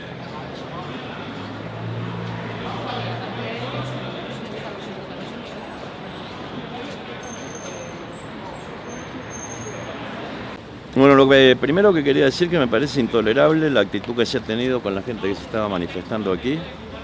Es un trato radicalmente distinto al que están teniendo en Buenos Aires, donde son homenajeadas las víctimas del franquismo. Se ha tomado nota de los carnet de identidad para multarlos, me parece un acto de intimidación, cuando están declarando acá dos manifiestos torturadores del franquismo. Esto es lo primero que quería dejar sentado. En cuanto a la decisión, estuvimos hablando con el juez Rus, que tuvo la deferencia de atendernos, la presencia de abogados de la acusación, en este caso, no está prevista en esta etapa procesal, pero sí nos ha comunicado las medidas que ha adoptado, que tal vez las conozcan, que es la retirada del pasaporte, la prohibición de salir del país, la presentación periódica cada semana ante esta audiencia o ante el juzgado más cercano al domicilio y la advertencia de que si incumplen cualquiera de estas medidas serán detenidos. Por otra parte, en estos días, quizás mañana o el lunes probablemente, se eleve esto a la Sala de lo Penal de la Audiencia Nacional, se eleven los expedientes y por tanto comenzará el proceso judicial de la extradición que podrá ser llevado por alguna de las secciones, quizás una sección para uno de los requeridos, otra para la otra, no lo sabemos, o eventualmente se abocará el plenario de la sala, dada la trascendencia indudablemente que esto tiene. Nos comunicó el juez que ya le comunique inmediatamente a la jueza argentina las medidas adoptadas. Y bueno, esta es más o menos la situación, ¿no? Nosotros abogábamos porque se tomara una medida más importante, que hubiera sido la detención, la prisión preventiva, dada la gravedad de los crímenes de que son acusados, que tienen previstas penas de hasta 25 años en la legislación argentina y también muy altas penas en el Código Penal español para el hipotético supuesto de que sean extraditados o en su defecto juzgados en España. Hay un manifiesto riesgo de fuga teniendo en cuenta las penas que afrontan y la gravedad de los crímenes, aun cuando esto está morigerado naturalmente porque tienen órdenes internacionales de detención, con lo cual con un riesgo que en caso de salir de España sean detenidos en cualquier lugar y extraditados a Argentina. En todo caso, estamos satisfechos con la resolución adoptada, creemos que garantiza que quedarán a disposición de la justicia mientras dure el proceso de extradición. Bueno, esta es la situación. Bueno, me llamo Emilio Silva, yo pertenezco a una asociación que se llama Asociación para la Recuperación de la Memoria Histórica, soy nieto de un desaparecido por la represión franquista y nosotros iniciamos esta causa el 14 de abril del 2010 en Argentina porque se habían cerrado las puertas en el Poder Judicial español y recurrimos allí en busca de la justicia universal, tratando de que lo que no ocurría aquí pudiera ocurrir desde allí. Y bueno, pues por suerte ahora se está abriendo la causa y por primera vez en la historia dos torturadores de la dictadura franquista han acudido a un juzgado hacer declaraciones, algo que era impensable en un país donde la impunidad se ha convertido en un hábito. ¿Cuál es tu impresión después de la salida del juzgado de estas dos? Bueno, pues depende de dónde ponga el foco. Si pongo un foco, como me dicen, porque no he podido estar aquí, en que han salido en un coche oficial de la policía y detrás había otro coche de escolta, pues me parece vergonzoso que en una democracia en el siglo XXI alguien que ha cometido un delito de torturas que según el derecho penal internacional no prescribe tenga esa protección por parte del Estado. Me parece impensable, ¿no? Mientras el Estado aparta a las víctimas de un lugar donde están personas en una causa, está protegiendo, llevando a casa y trayendo a uno de los torturadores, que además no uso la palabra presuntos, eran miembros de la policía política de la dictadura y ahí no había presuntos, hacían lo que tenían que hacer en esos tiempos en la dictadura. Y con las medidas resolutorias del juzgado... Bueno, creo que les ha hecho o les va a hacer personarse periódicamente ante el juez, ¿no? Para un poco controlarlos. De hecho, el riesgo de fuga es mínimo porque hay una orden en la Interpol y el sitio donde más protegidos están ellos ahora es España. A ninguno de ellos, como hizo Pinochet en 1998, se le ocurriría poner un pie fuera de aquí. Y bueno, el juez podía haber decidido detenerlos y de hecho debería haberlo hecho porque este delito... El delito de tortura no prescribe y está ocurriendo esa tortura mientras sus víctimas vean libre al torturador y no solo lo han visto libre, lo han visto protegido y transportado por el Estado. Entonces eso es una agresión a las víctimas de estos dos torturadores. Nino se ha ido y no es por casualidad, sino porque este personaje Vil el Niño le trae malísimos recuerdos. Así que no ha podido soportar este momento y ha tenido que ausentarse de la tertulia. Es broma. Pero bueno, una persona algo más joven que él, como Ana García, quería comentarnos el tema este de la extradición que viene a raíz de la llamada querella argentina, ¿no? Sí, efectivamente, bueno, en los días pasados, ¿no? Tuvo lugar la llamada, ¿no? A declarar a estos dos torturadores conocidos, además, por todo el daño que hicieron, ¿no? por toda la tortura que llevaron a cabo, ¿no? entre jóvenes, estudiantes, activistas de la izquierda. Y la verdad es que, en primer lugar hay que decir una cosa, todas las barreras, ¿no? Todos los obstáculos que ha habido, no solo para llamar a estos dos individuos, sino para poder, juzgar de una vez, ¿no? Lo que parece que solo sucede en este país, ¿no? Que es algo realmente impresionante, ¿no? Que todavía no se haya condenado a toda la gente, ¿no? Que fue, la que llevó en primer lugar, la que ordenó, la que torturó, la que persiguió a toda una generación, que precisamente gracias a ellos podemos tener hoy lo que tenemos, ¿no? Podemos estar aquí discutiendo de política, ¿no? Podemos tener todas las libertades y todos los derechos que tenemos hoy en día.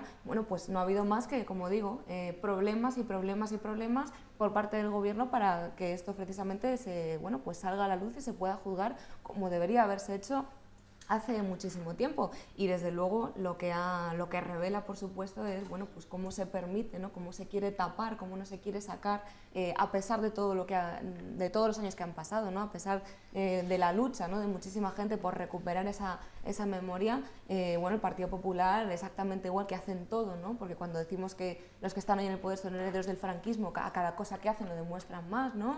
Lo demuestran en la educación, lo demuestran con la ley Mordaza, lo demuestran también con esto de una forma ya mucho más evidente, pero desde luego ha sido también el tesón, ¿no? La organización de muchísima gente que ha estado peleando durante, incansablemente, ¿no? Durante muchísimos años para conseguir, y lo del otro día, pues efectivamente a veces da un poco la risa, ¿no? Lamentablemente, por no llorar, ¿no? Van a llamar a estos dos a decir si quieren ser, ¿qué te van a decir, lógicamente? Pero sí que es cierto, que es un paso adelante en el sentido de que se tenga que hacer esto también es revela, ¿no? La presión, la fuerza y el apoyo masivo que hay entre la sociedad a esto. Por cierto, hay que decir otra cosa, que es que el otro día cuando iban a declarar a la Audiencia Nacional, yo estaba en la concentración con más compañeros del sindicato de estudiantes, que nos hemos sumado a la querella argentina también, ¿no? Porque nos consideramos herederos y compañeros de batalla de toda esa gente.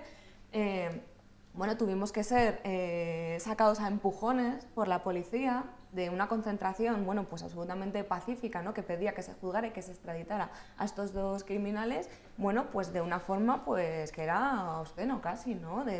Salían algunos artículos en la prensa que decían que algunos policías le decían a la gente a la que empujaba, cuénteselo usted a Garzón, ¿no? Porque claro, la gente decía, bueno, qué vergüenza, o sea, aquí estamos viniendo a que se juzgue a estos dos torturadores reconocidos y a los que se nos está juzgando, a los que se nos está expulsando de aquí por la fuerza, a los que se nos reprime y a los que se nos pide la documentación y todo, ¿no? Y la de Dios, es precisamente a los que tenemos que ser reparados, que fuimos víctimas, a los que esta gente nos torturó personalmente, como había allí muchísimos casos, ¿no? Entonces, hombre, yo sí que creo que es un ejemplo de lucha, ¿no? De todas estas asociaciones, de los que han promovido la querella, de la Comuna, ¿no? Y el Foro por la Memoria, muchas otras asociaciones que han estado muy implicadas, que desde luego esto no termina aquí, que si llega más va a ser gracias precisamente a toda esa batalla y bueno, que ahora se abre una puerta en Argentina, ya han ido a declarar varias personas, ¿no? La hermana de Salvador Puig Antich, que sé que ya ha podido declarar ante la jueza, sé que ha habido más viajes,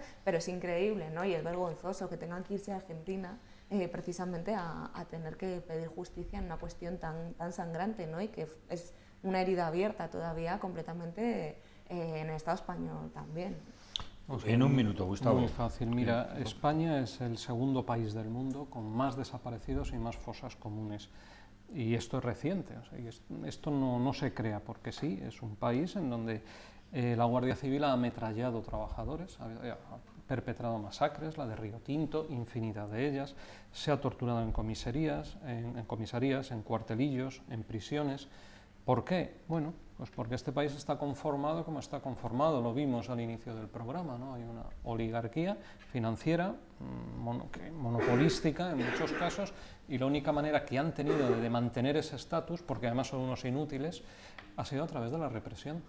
Y por eso precisamente en España ha habido y sigue habiendo represión, ¿no? Por esta oligarquía que manda, que suelta a sus perros, ¿no? O sea, la metáfora sería esa: os estamos robando, nosotros queremos hacernos muy ricos, no sabemos cómo, porque somos inútiles, no somos competitivos, pero lo hacemos a costa vuestra y os machacamos. Esta es la historia de España, y cuando protestáis os soltamos, como decía Pablo Iglesias, el fundador del PSOE, claro, os soltamos los mastines, ¿no? Para que os muerdan.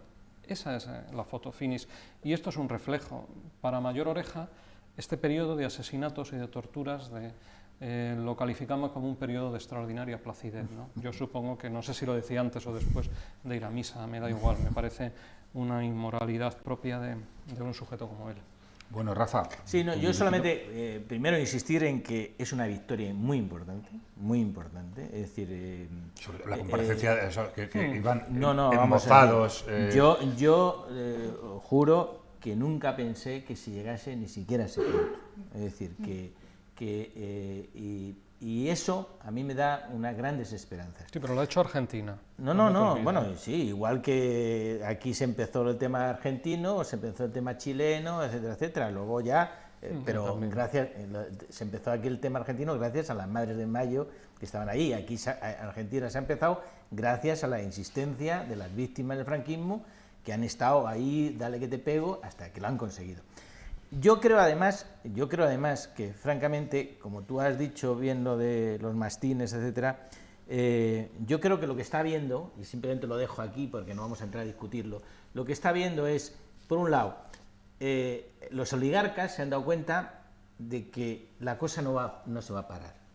Y entonces están intentando hacer una cosa que a mí me parece también grave, que hay que denunciar, pero que puede ocurrir, y es entregar a los mastines y no entregar a los jefes. Es decir, cuando Gallardón ha dado permiso para que efectivamente se pueda extraditar a eso, lo está haciendo porque está intentando negociar con la jueza argentina que no se incluya a su suegro, que era ministro. Es decir, que eso también lo están sintiendo Billy el Niño y Muñecas. Es decir, están sintiendo que a ellos se les puede dejar finalmente tirados porque Roma no paga traidores y porque efectivamente esto eran solamente unos peones, pero que Martín Villa o Utrera Molina, que también se ha pedido que sean extraditados, que también ha pedido que tal, porque eran los jefes, no los que torturaban, eran los jefes, no a cambio de que se entrega uno, se entrega a otros. Eso para empezar. Y segundo, la contradicción, y con esto acabo ya, la contradicción de un día nosotros nos negamos los chinos protestan de que aquí se ha abierto en la Audiencia Nacional un proceso contra los presuntos violadores de derechos humanos en el Tíbet, y en cambio nosotros nos negamos a que en Argentina se pida lo mismo. Es decir, es una contradicción. Yo creo que son dos temas importantes que yo creo que en las próximas semanas va a dar mucho que hablar, sobre todo la cuestión de si van a dejar caer efectivamente a esto a cambio de que haya una negociación por arriba para evitar que siga la cosa más por delante.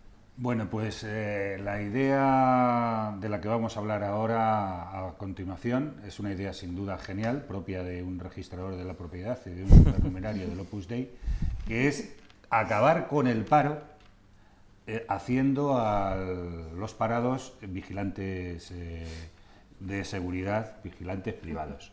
Es decir, que los parados vigilen a los que tienen trabajo. Entonces, vamos a ver por qué esta ley de seguridad privada se ha presentado en el Congreso y vamos a ver defenderla a un diputado del Partido Popular como ponente de esta medida.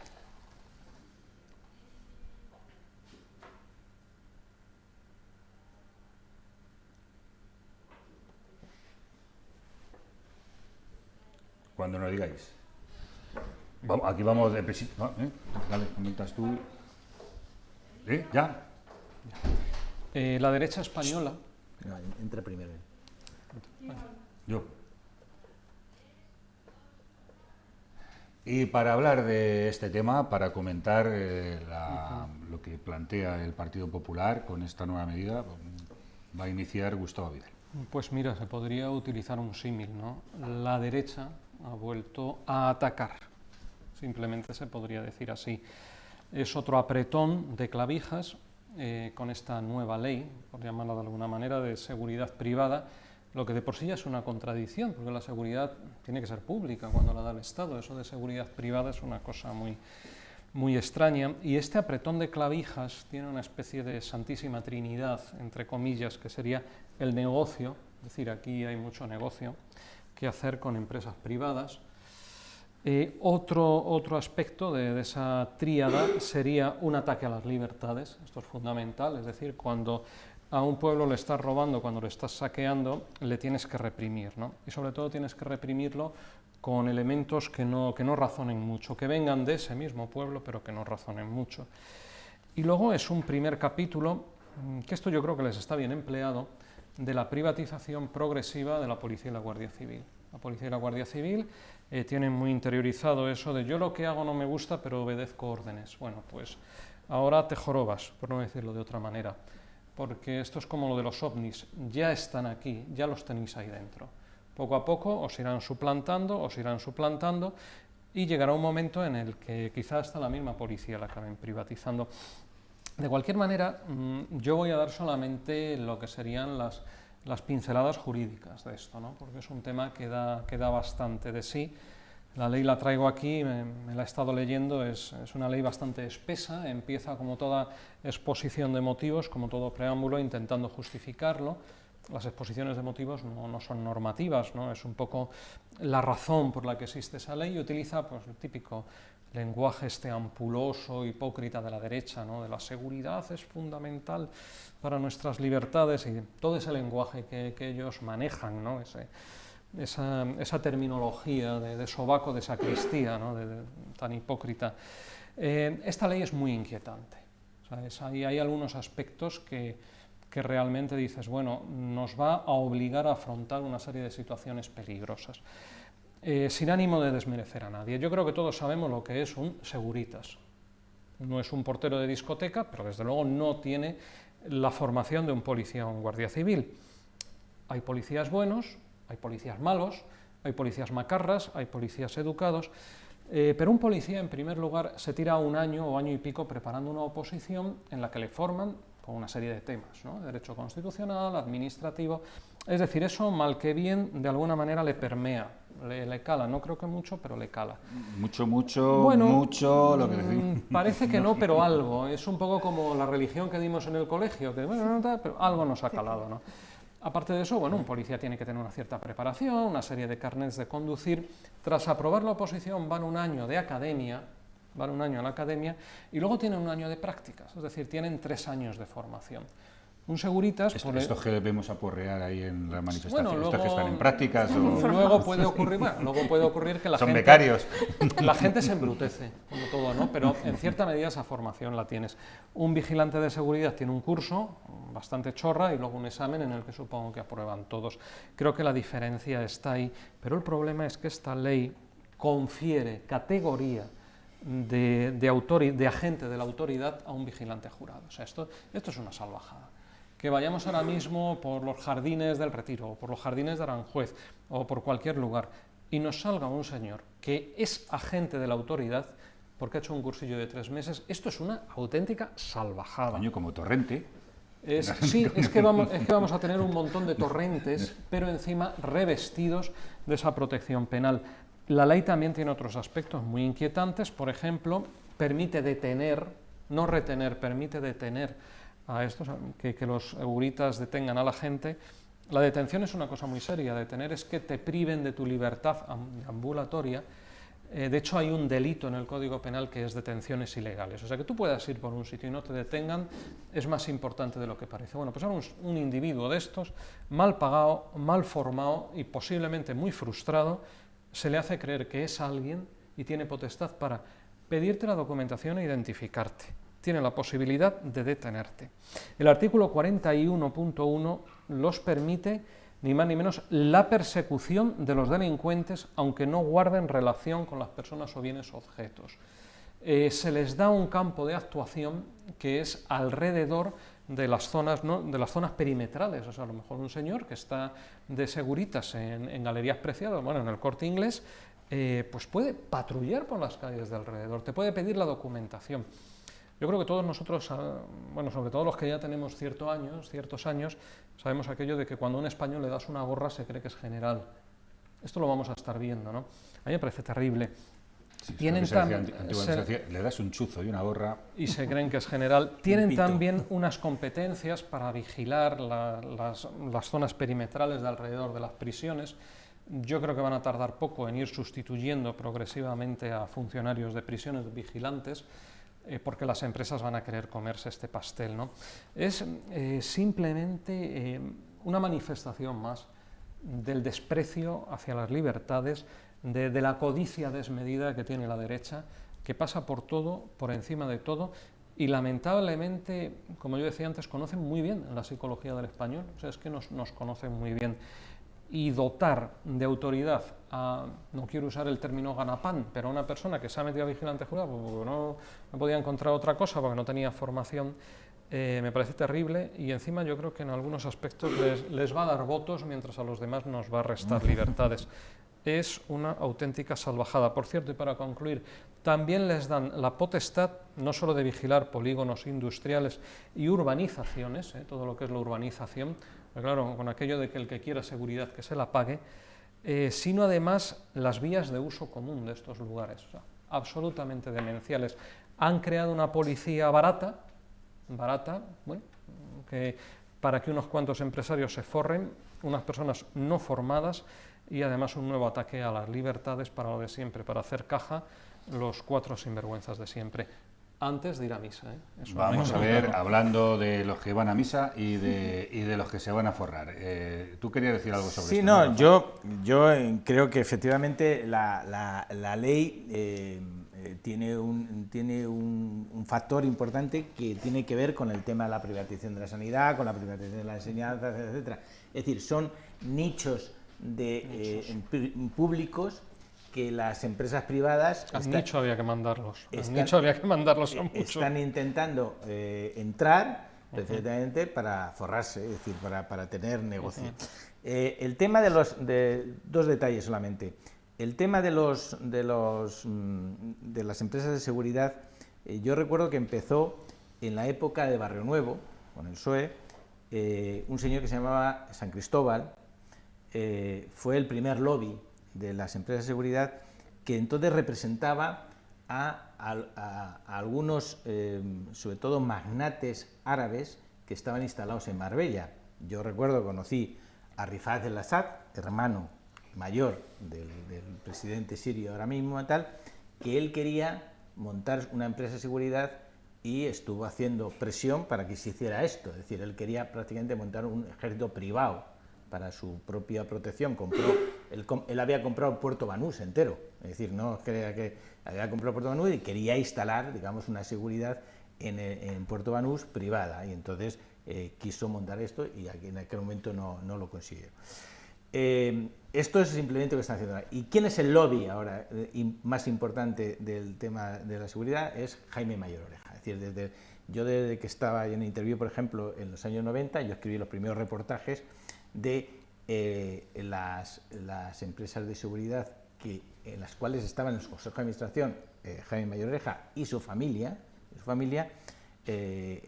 cómo controlaban, cómo entraron a controlar sobre todo el tema de en este caso concreto era la autopista que hacían entre San Sebastián y Pamplona, que costó casi más la seguridad de hacerla, porque efectivamente grupos abertzales no estaban de acuerdo en cómo se hacía la autopista, y entonces pues estropeaban máquinas y rompían alguna máquina, que no sé si eran al final los abertzales o era alguien para que luego ponga la seguridad.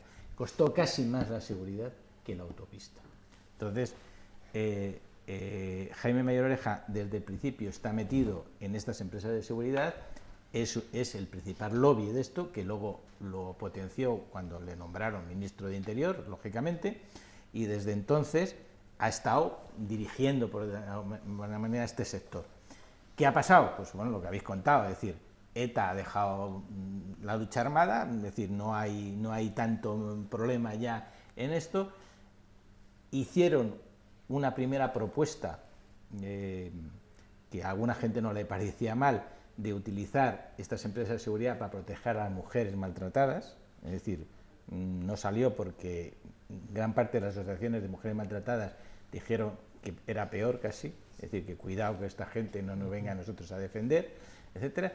Y finalmente, efectivamente, quieren entrar en nichos que ya han ido entrando, por ejemplo, ya todo el tema de ministerios, hay guardia de seguridad, los juzgados, tú llegas ahora a los juzgados y ahí no hay, ya hay un guardia civil que aparece por allí o tal, pero el tema de la seguridad lo llevan las empresas privadas, es decir, que han ido entrando posteriormente.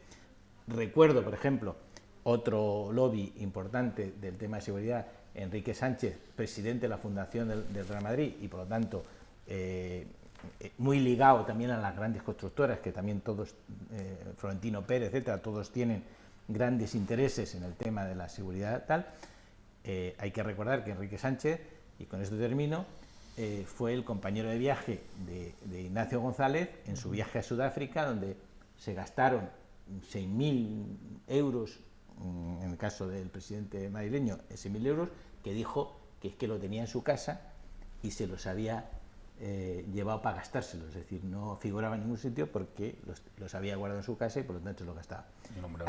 Hay que decir que ese viaje coincidió con el primer contrato supermillonario del canal de Isabel II de 35 millones de euros para la seguridad del canal de Isabel II, que hasta entonces costaba 1 millón de euros, costará 35 millones a los madrileños al año, y se lo dieron ¿a quién?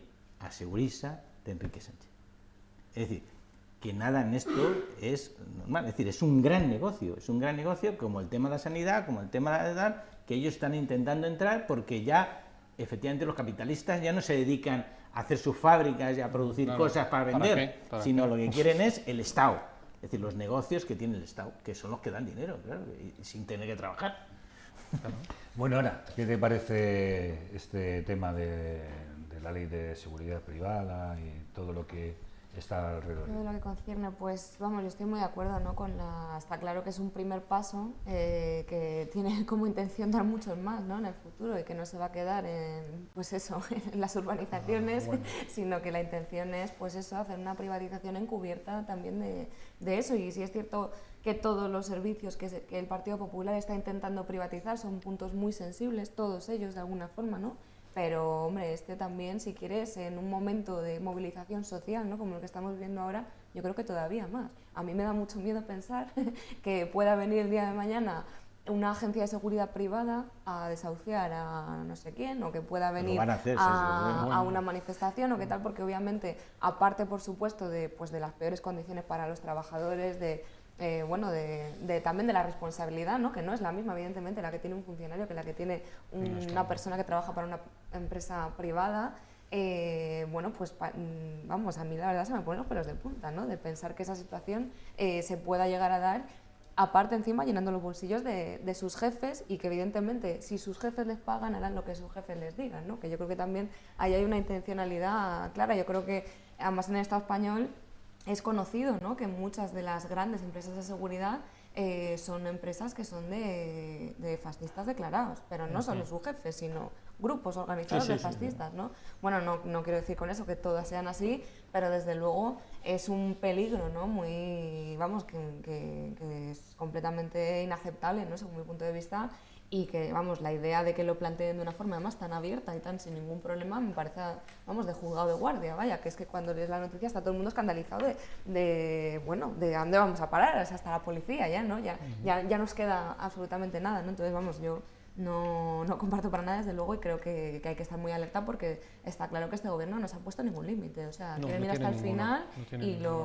y así lo están dejando ver. Este es un ejemplo. Ninguno, y en un segundito, el problema es que presentan las cosas muy bien y las saben vender muy bien y en el momento adecuado, y conocen muy bien la psicología de la gente. Pero no sé si habéis dado cuenta que Jaime Mayor Oreja desde hace unas semanas, porque esto lo han metido de sopetón en el Senado, es decir, que ni siquiera lo habían anunciado, y lo ha conseguido Jaime Mayor Oreja en último momento, gracias a Rajoy.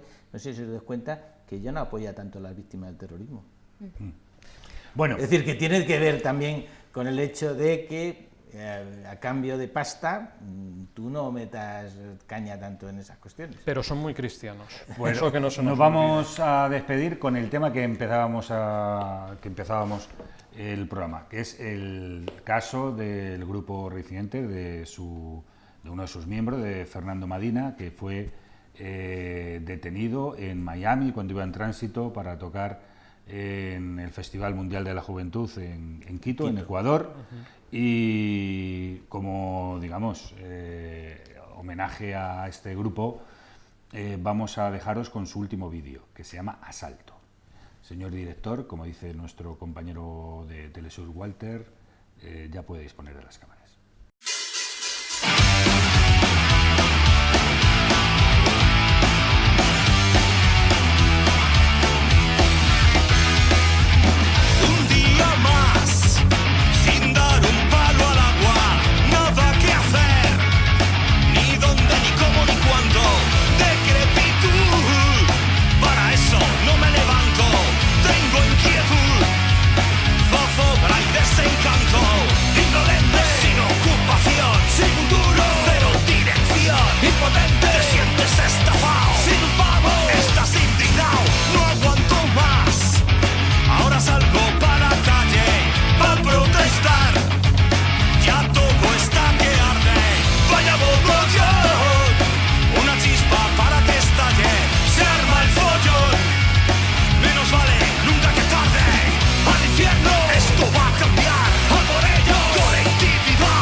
que nunca robaron con tanta impunidad.